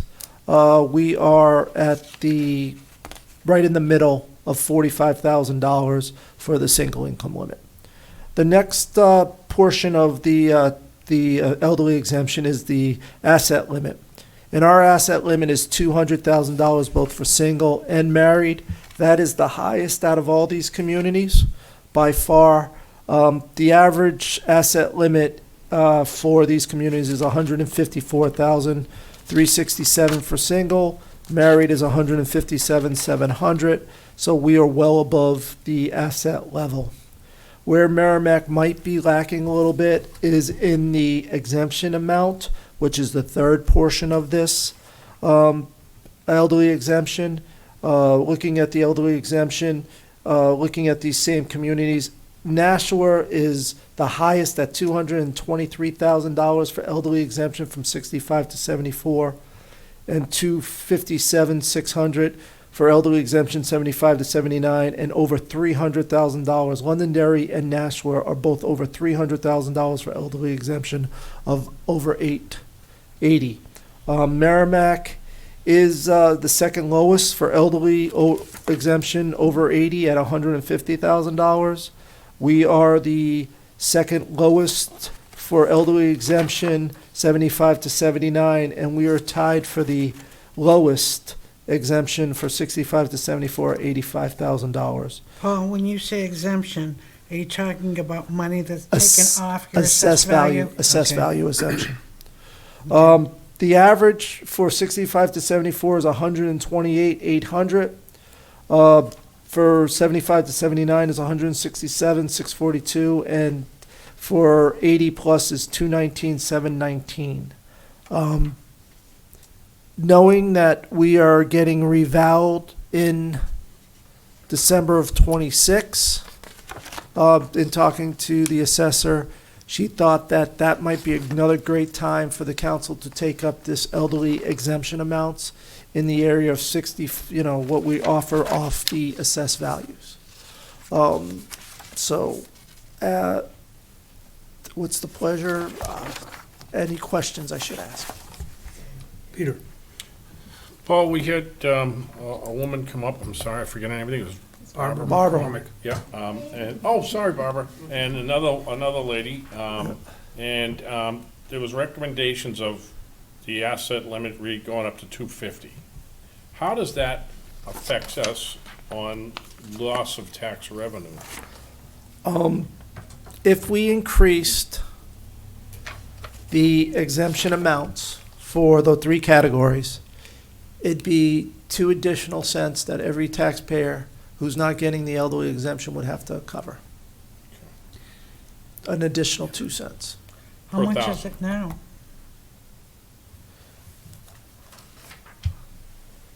It is roughly, I thought I wrote that in here. I did it? Yes, I did.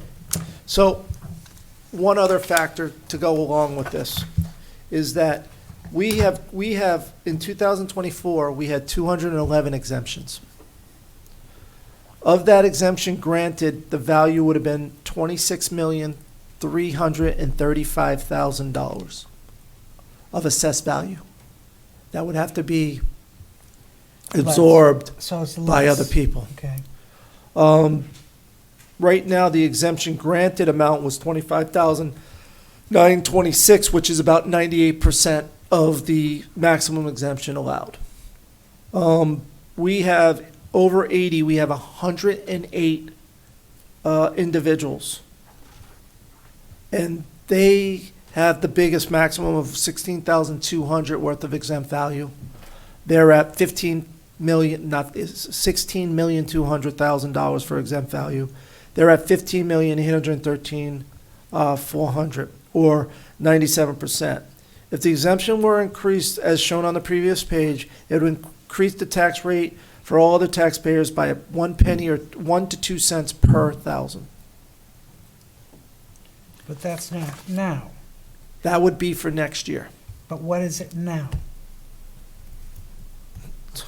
And you don't have to be exact. $26 million of assessed. Maybe a penny? Paul, do you have the tax rate up? You don't have to be exact, Paul. Just a Give me, guess. give me Your a sec. guesstimates are usually pretty good. Yeah, I'm thinking, just give me a sec, because I do have it, and I don't want to give you the wrong number. I'm thinking of a number from 1 to 10. Let me do this. You want to take 26 million off the 4.9, Paul? Is that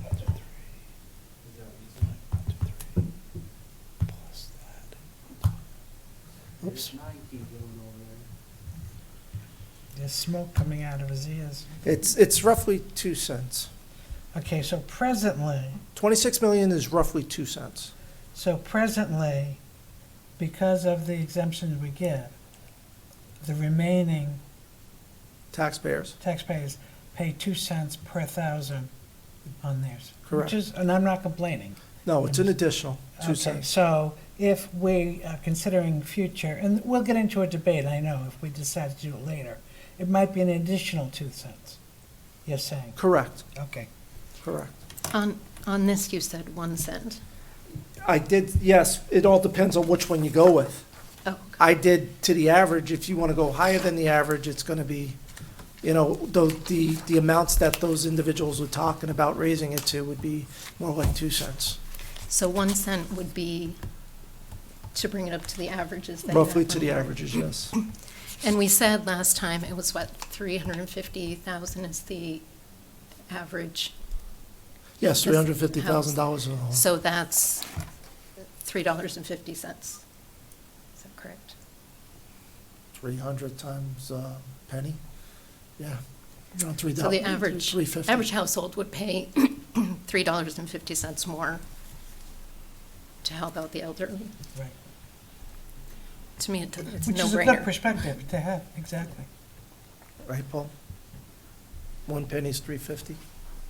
$3.50? Yeah, okay.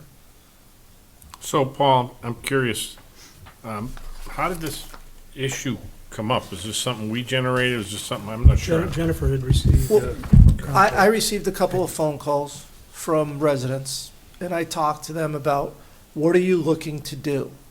Because there's 3 avenues. The 2 calls that I received was really looking at the income limits. And when I explained to them about the income limits, they said, thank you very much, we understand, why they're at 45 and 60, which are pretty generous income limits. So they understood why that was. Jennifer received a phone call, Councilor Jobin, sorry, received a phone call, and she could talk more about the phone call she received. Tonight, we heard individuals looking to do the exemption amounts of 65 to 74, 75 to 80, and then over 80. That's what we heard tonight, to look into that from the 2 individuals that talked tonight. So that's where they're looking at on this. Did you want to speak? Yeah, so Caitlin, who spoke tonight, reached out to me. She's on the school budget committee and was talking about how they had, multiple elderly come and speak about how it's really stressing them. They're worried about being able to pay their taxes, being able to stay in their homes. And so she was asking, could you do a petition warrant article for that or something? And I said, well, let's talk about it here. I think it makes more sense. So I had reached out to Paul and Finley to see if we could put it on our agenda too, to talk about. Right. So the council, because this is a chapter in the code, 178, it's an ordinance. So that by definition of our town charter, the town council can take this up and move to increase the exemption amount. There's three options that the town council does have. They can take up 178 and actually have the 3 hearings and figure out what they want to make the exemption amounts be. They could do nothing and wait till 2026 revaluation, which is only a year away, and then take it up at that time with everybody. Or the third option, which I am not recommending, is you put a warrant article on the warrant. I don't have enough time to craft one for tonight, and we didn't really talk about it as in the budget hearing process, so I would not recommend that at this time. That was really put in the memo in case we did receive a petition warrant article, which we did not receive any petition warrant articles. Go ahead. This is a discussion that does come up periodically, and I appreciate the difficulties because values have gone up substantially. But it always has me think, and this is repetitive because a few years ago I said the same thing, that young families have similar scenarios in their life where it's difficult for them. But on top of everything else, they have diapers, they have daycare, baby formula, a new mortgage, college debt, all those big things that go with life. And I am opposed to changing the income limits and the asset thresholds, but I'm willing to talk about the other. But there is a segment of the community that gets no benefit from it, and it's really, slammed hard with the cost of living, if you will, of life. So, Peter. This takes it's going to take a little, this is not something we want to rush into. And I think if we did want to make changes, I think this would be something to put on a warrant article at some point. And I think this issue came up too late. And the only reason I say that is this affects everybody in town. Because I've been a firm believer in we should make our own, the people elected us, and we should be making decisions and taking those responsibilities. But, and if this ever comes up, if we even gets that far, that's why I think the warrant article might be the way to go again, because like you said, it affects young families, this affects elderly, so, a community vote maybe, but that's thinking down the road. Thank you. I can't believe this is back again, because I was here when we set the previous limits, and I thought we, we're middle of the pack there, and then all of a sudden here we are today, and we're at least for the exemption, the amount of the exemption, we're back down at the bottom of the pack. It just shows how quickly things change. And I agree with you 100%, Finley, in that I would not be in favor, me personally, in favor of changing the income limits or the asset limits, but I am willing to look at the exemption amounts. The one question I had for you, Paul, the assessor recommended we wait till the 2026 reevaluation. So if we were inclined to do that, if we did nothing tonight, then that means for the following tax year, there's going to be no change. And then we would meet in 2026 and do this, and it would take effect the following year? For 2026. 2026, 2027 tax year? Well, it would be December 2026 tax bill would be taking effect on. That's when it would? That would, yeah. See, I guess that's the one part that I would disagree with. I am not a favor of not doing anything until December of 2026. Okay.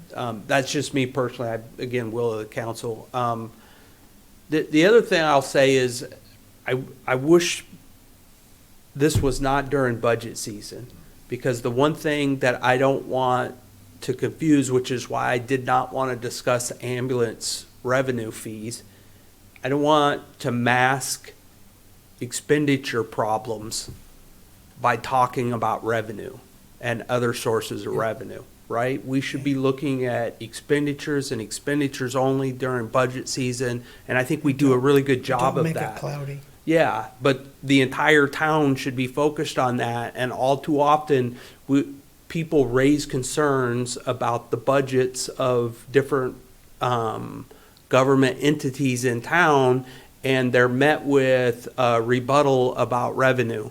And we shouldn't mix the two, right? If you have a spending problem, your revenue problem is not going to get you out of your spending That's problem. not your solution. And I'm 100% for this. It's just, I wish it would have been in 2 weeks from now versus when we're sitting here passing the budget, because I don't want people to think we're doing this because we passed a budget that might be too big and now we're trying to give some exemptions. That's not what we're trying to do here. It just happens to fall on the same meeting. So. To answer your question about 2 years ago, we were basically middle of the pack, and now we're on the low end. A lot of those communities also had revaluation. We're on a different revaluation cycle. So when they revaluate, they look at their elderly exemption as well. I know Londonderry, remember that slide that I showed that showed the lowest municipal tax rates? It was Bedford, Londonderry, Merrimack, Bedford, Merrimack, Londonderry, Bedford, Merrimack, Londonderry, Bedford, Londonderry, Merrimack. And the reason why we keep flipping back and forth between Londonderry, second and third position with Londonderry, is when our valuations come up. In 26, we'll be lower than Londonderry again because we'll have a revaluation. Our tax rate will drop with the revaluation. So you keep on going back and forth. If you look at when these towns, and it was interesting when I was looking at the value, assessed value, and I didn't do the equalization value, I just did assessed value. And looking how they jumped, and it's like, why, wait, and I went back, okay, they must have had a revaluation. And looking back, yeah, it's been 5 years, they revalued. So that's a little bit too, is when some of these communities revalue, they also adjust their elderly exemption. That's, I think, why Lauren was saying, wait till we assess in 26.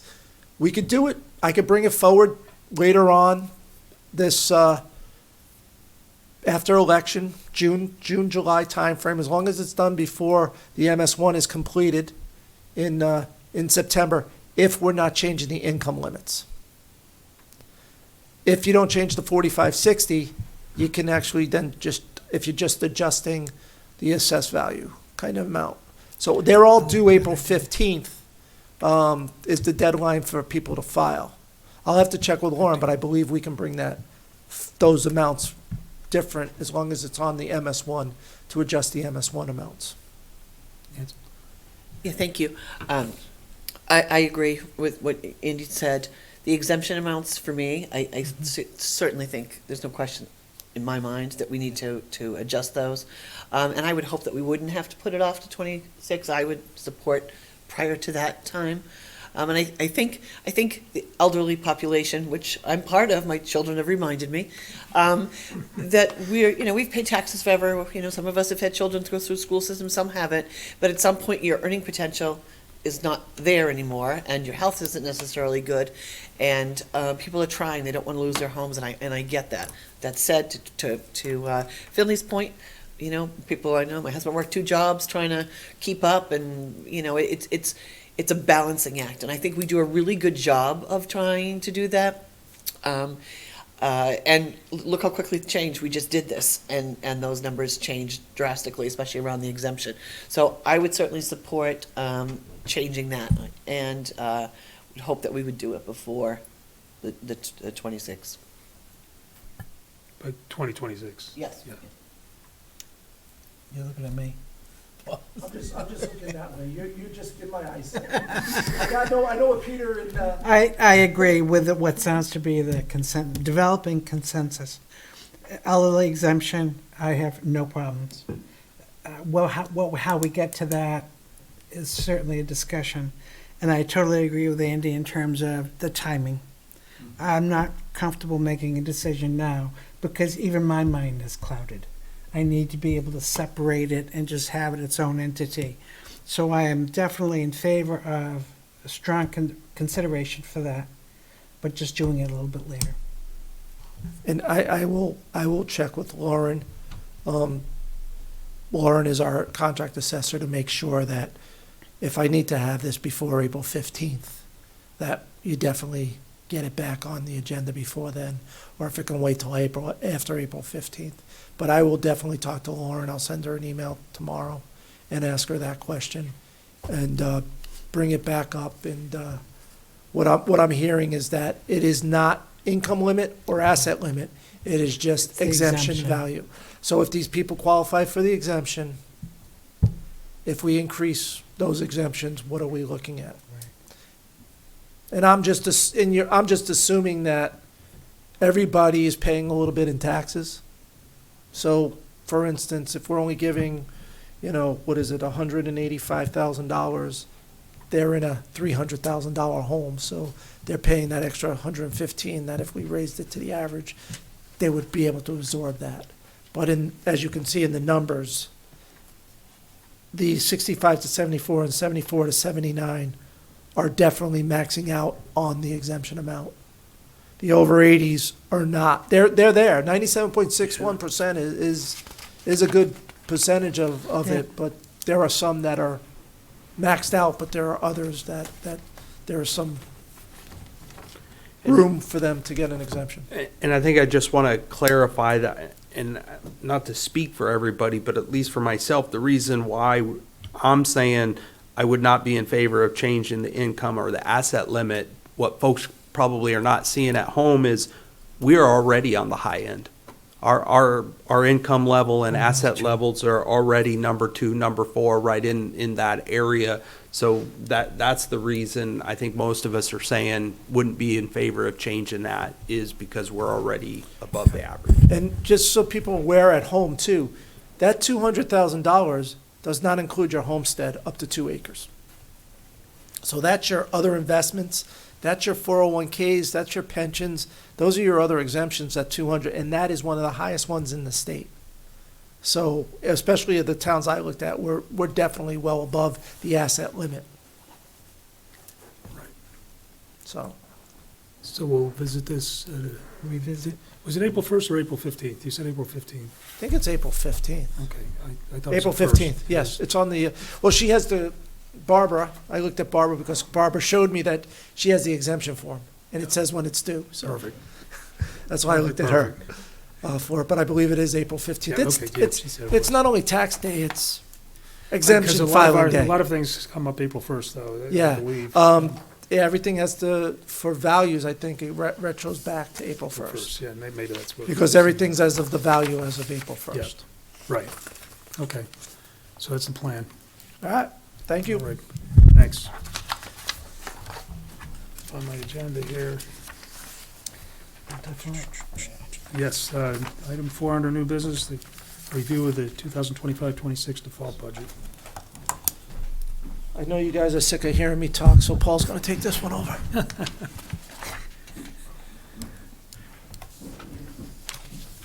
Hello.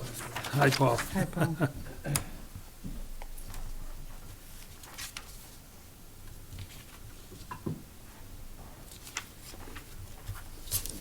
Here to review the default budget calculation for the. My bad. Here to review the 25-26 default budget calculation.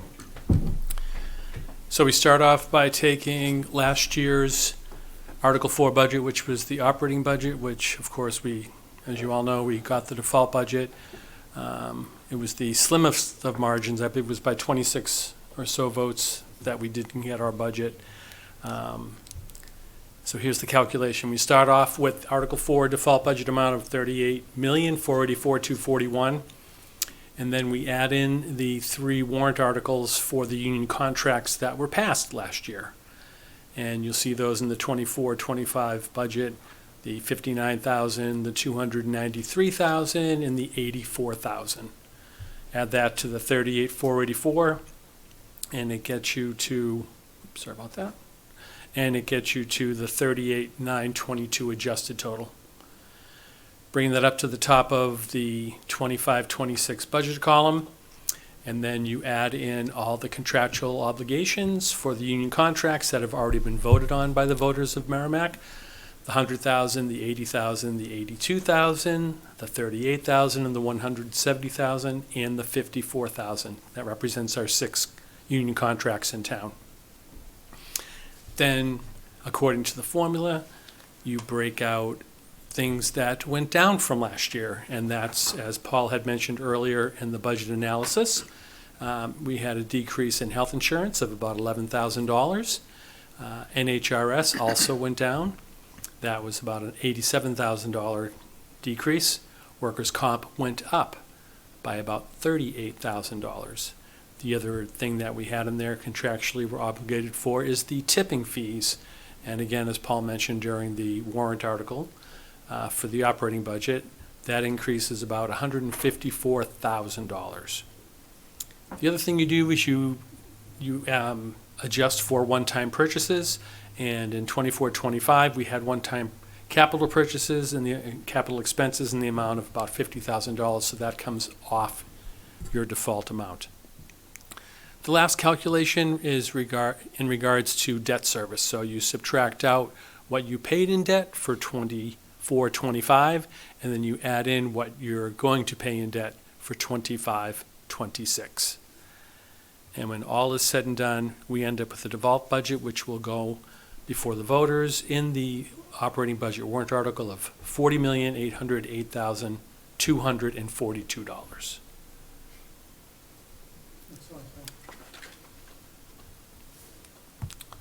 So you take that default appropriation, estimated default revenues from below, and if you see the middle column there, it starts off revenue comparison, 25-26 revenue, just about 23.6 million, less the self-supporting funds of 430,000, and then of course, as Paul mentioned earlier, the use of fund balance of 1.2. That gets you to your estimated default revenues of $21,981,000. Subtract that back up at the top off the $40,808,000 amount. Add in your tax overlay, your veterans exemptions, and you come down with your property tax levy of $20,218,000. We use the same valuation for the property tax rate, and then that gets you your default property tax rate of 4.07. With the proposed budget tax rate of 4.15, you're looking at a variance of about 8 cents. And then down below, the appropriation comparison, the 25-26 proposed budget comparison. We're looking at the ask of the voters is $42,863,000, and the default is $40,808,000. So the delta is just over $2 million. Tax rate variance appropriations is 41 cents. The tax rate variance revenue is 34, and that equals the variance from above, about that 8 cents.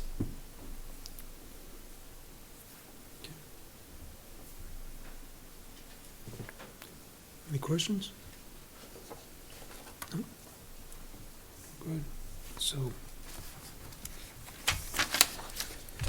who would like to make a motion? I'll do the motion move to the default budget to $40,808,202 to the warrant. Second. Second. Motion by Nancy Harrington, seconded by Jennifer. Sorry, Pete. Any further discussion on the default budgets, on the motion? All those in favor of the motion signify by saying aye. Aye. Opposed or abstained, 600.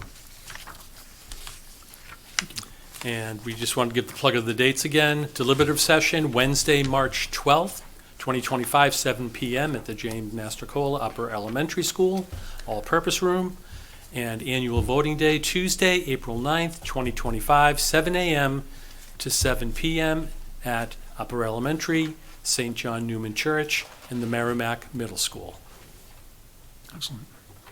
It's April 8th. By the way, it's not April 9th, it's April 8th.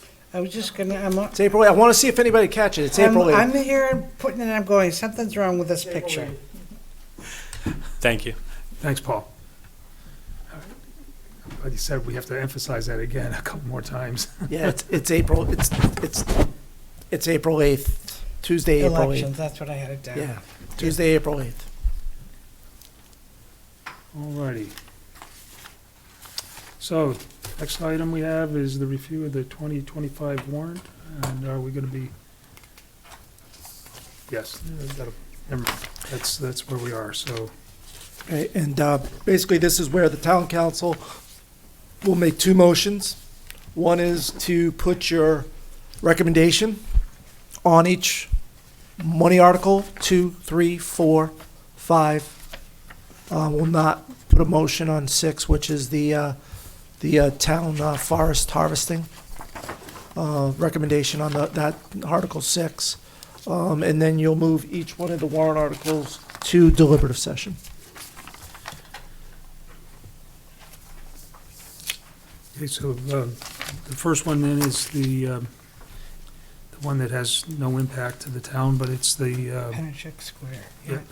yes, the pump station. Pennachuck Square Pump Station.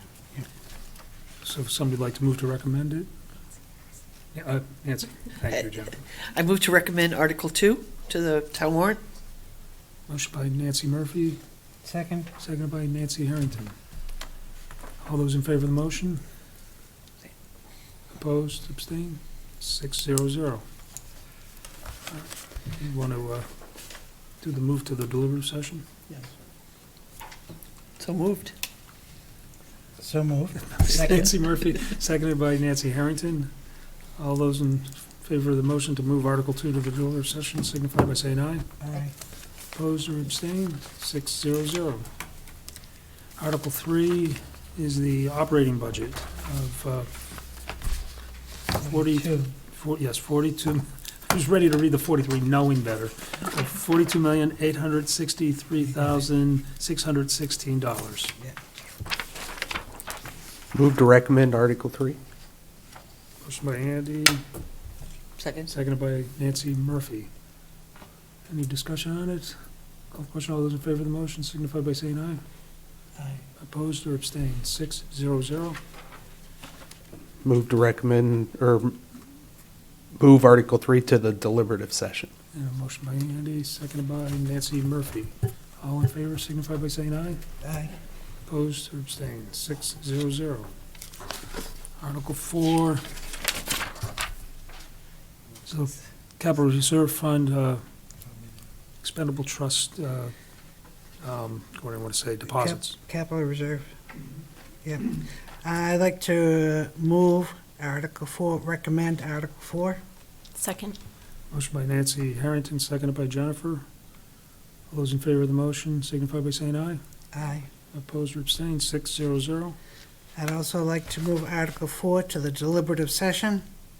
Motion by Nancy Harrington, seconded by Nancy Murphy. If there's no further discussion, you gotta be quicker, Jennifer.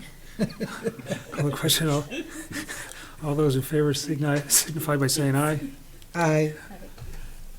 Opposed or abstained, 6-0-0. And 5 is to raise and appropriate the sum of $600,000 to the Sewer Infrastructure Capital Reserve Fund. I will move to recommend Article 5. Motion by Jennifer. Second. Second by Nancy Harrington. All those in favor of the motion say aye. Aye. Opposed or abstained, 6-0-0. And I will move to Article 5 to deliberative session. Motion by Jennifer. Second. Second by Nancy Murphy. Too late. Here I was telling him to Hey, do most it. of the time I have to pull teeth to get a damn motion, so I guess we're doing pretty good tonight. All right, whoever made those motions and seconded, Jen and Nancy. thank you. Choose the M or the H. Murphy. So I do, it's tough having two people with the same name because I always have to use last names. It makes it, but anyhow, all those in favor of that motion, please signify by saying aye. Aye. Opposed or abstained is 6-0-0.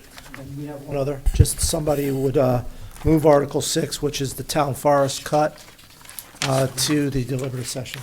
So moved. So moved. I heard Peter. Second. Seconded by Nancy. I knew that was gonna come up. Finally did it. All those in favor of that motion signify by saying aye. Aye. Opposed or abstained, it's 6-0-0. Yes. Yes. Thank you, thank you. So, next is the approval of minutes. We have January 9th minutes that have been tabled at the January 23rd meeting, so we move those off the table. Or did you have something else? Just if you could sign.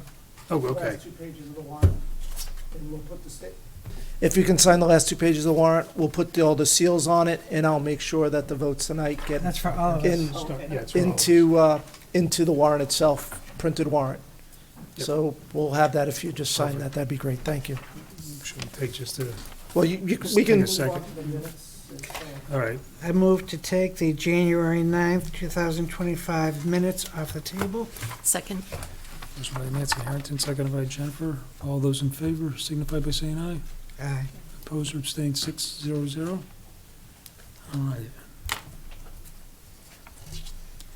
I'll make a motion to accept the January 9th minutes as amended. Second. Do we have any of them? I might just have one. On page 1, line 40, toys of yours should be Y-O-R-E.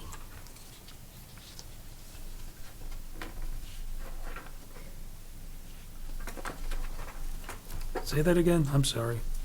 Toys of your. I'm sorry. Toys of yours should be Y-O-R-E.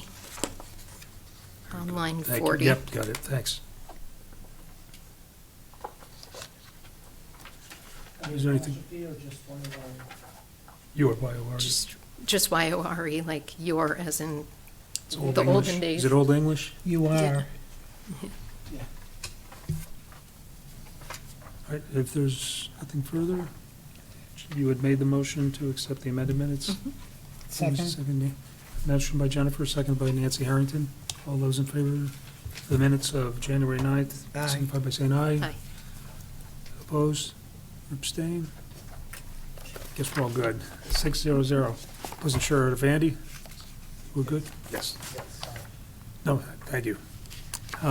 Next, January 15 minutes of 2025.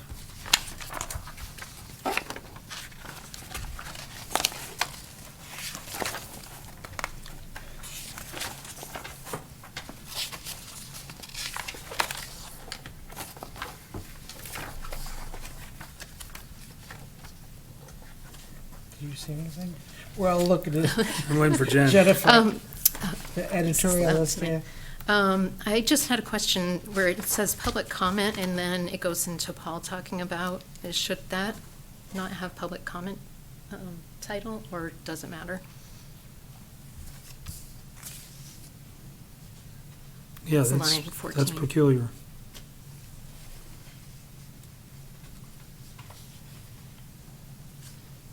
That's the only thing I had on that. Yeah, that doesn't, If that matters that or doesn't not. make sense. Yeah. Yeah. Oh. Yeah, I guess it wasn't really public comment. It was my comment before we started that budget on January 15th. It was a comment that I made at the beginning of the meeting. Can we say town manager comments? You could say whatever you want. Does that take care of it? Well, shouldn't the heading be going over the budget at that point? Because you just let it off and she's.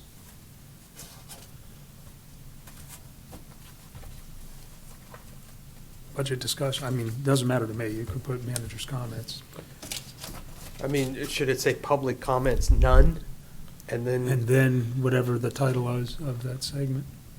Yeah, that was, I remember that meeting, I brought forward the staffing levels of the community because I thought that was important to discuss.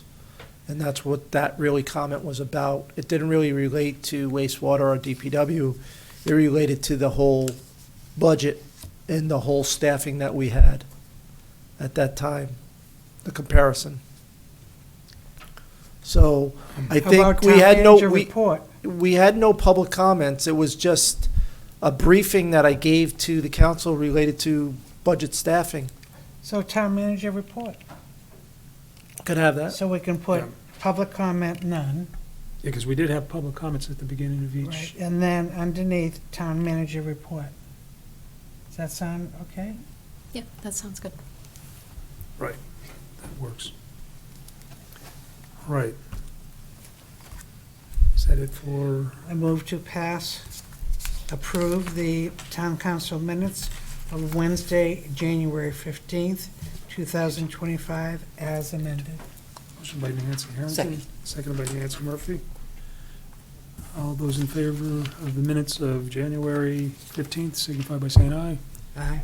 Opposed or abstained, 600. January 22nd minutes of 2025. It's another budget meeting.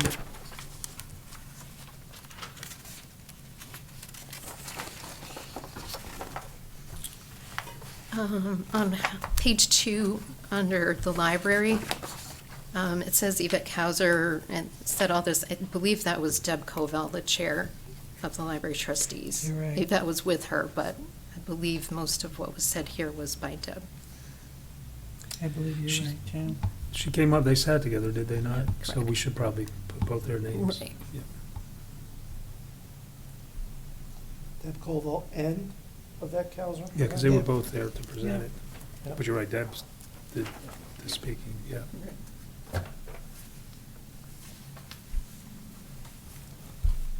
That's all I had. I did find one too, believe it or not. I found one that Jen did it. Page 1, line 17, on the chat, depends on the charter. I think that should be depends on the charter, comma, 50 signatures will go, not charter, period. Or you could do it either way, I guess. But it was kind of the charter, 50 signatures will go in front of town council for public hearing, 500 will go directly on the ballot. We were talking about bringing forward a petition warrant article. So how do you want it to change? Probably a comma. Yeah, that's what I'm saying, it Yeah. should be a comma, not a okay, period. sorry. Good catch, Paul. My English teacher would be proud of me. All right, nothing further? I'll move to approve the town council minutes of January 22nd, 2025, as amended. Second. Motion by Nancy Harrington, seconded by Jennifer. There's no further discussion. All those in favor of the motion signify by saying aye. Aye. Opposed, abstained, 600. And lastly, for minutes, January 23rd, 2025.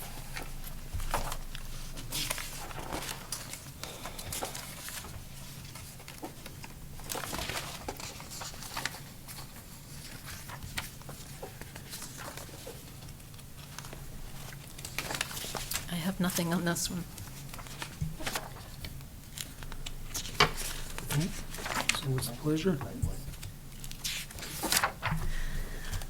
I'll make a motion to accept the town council minutes from January 23rd.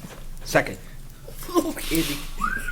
Motion by Jennifer, seconded by Andy. Yeah, now that we're getting to the end of the If there's no further discussion, all those in favor of the minutes of January 23rd, please signify by saying aye. Aye. Opposed or abstained? 600. Signatures here. Comments from the press and public? If you-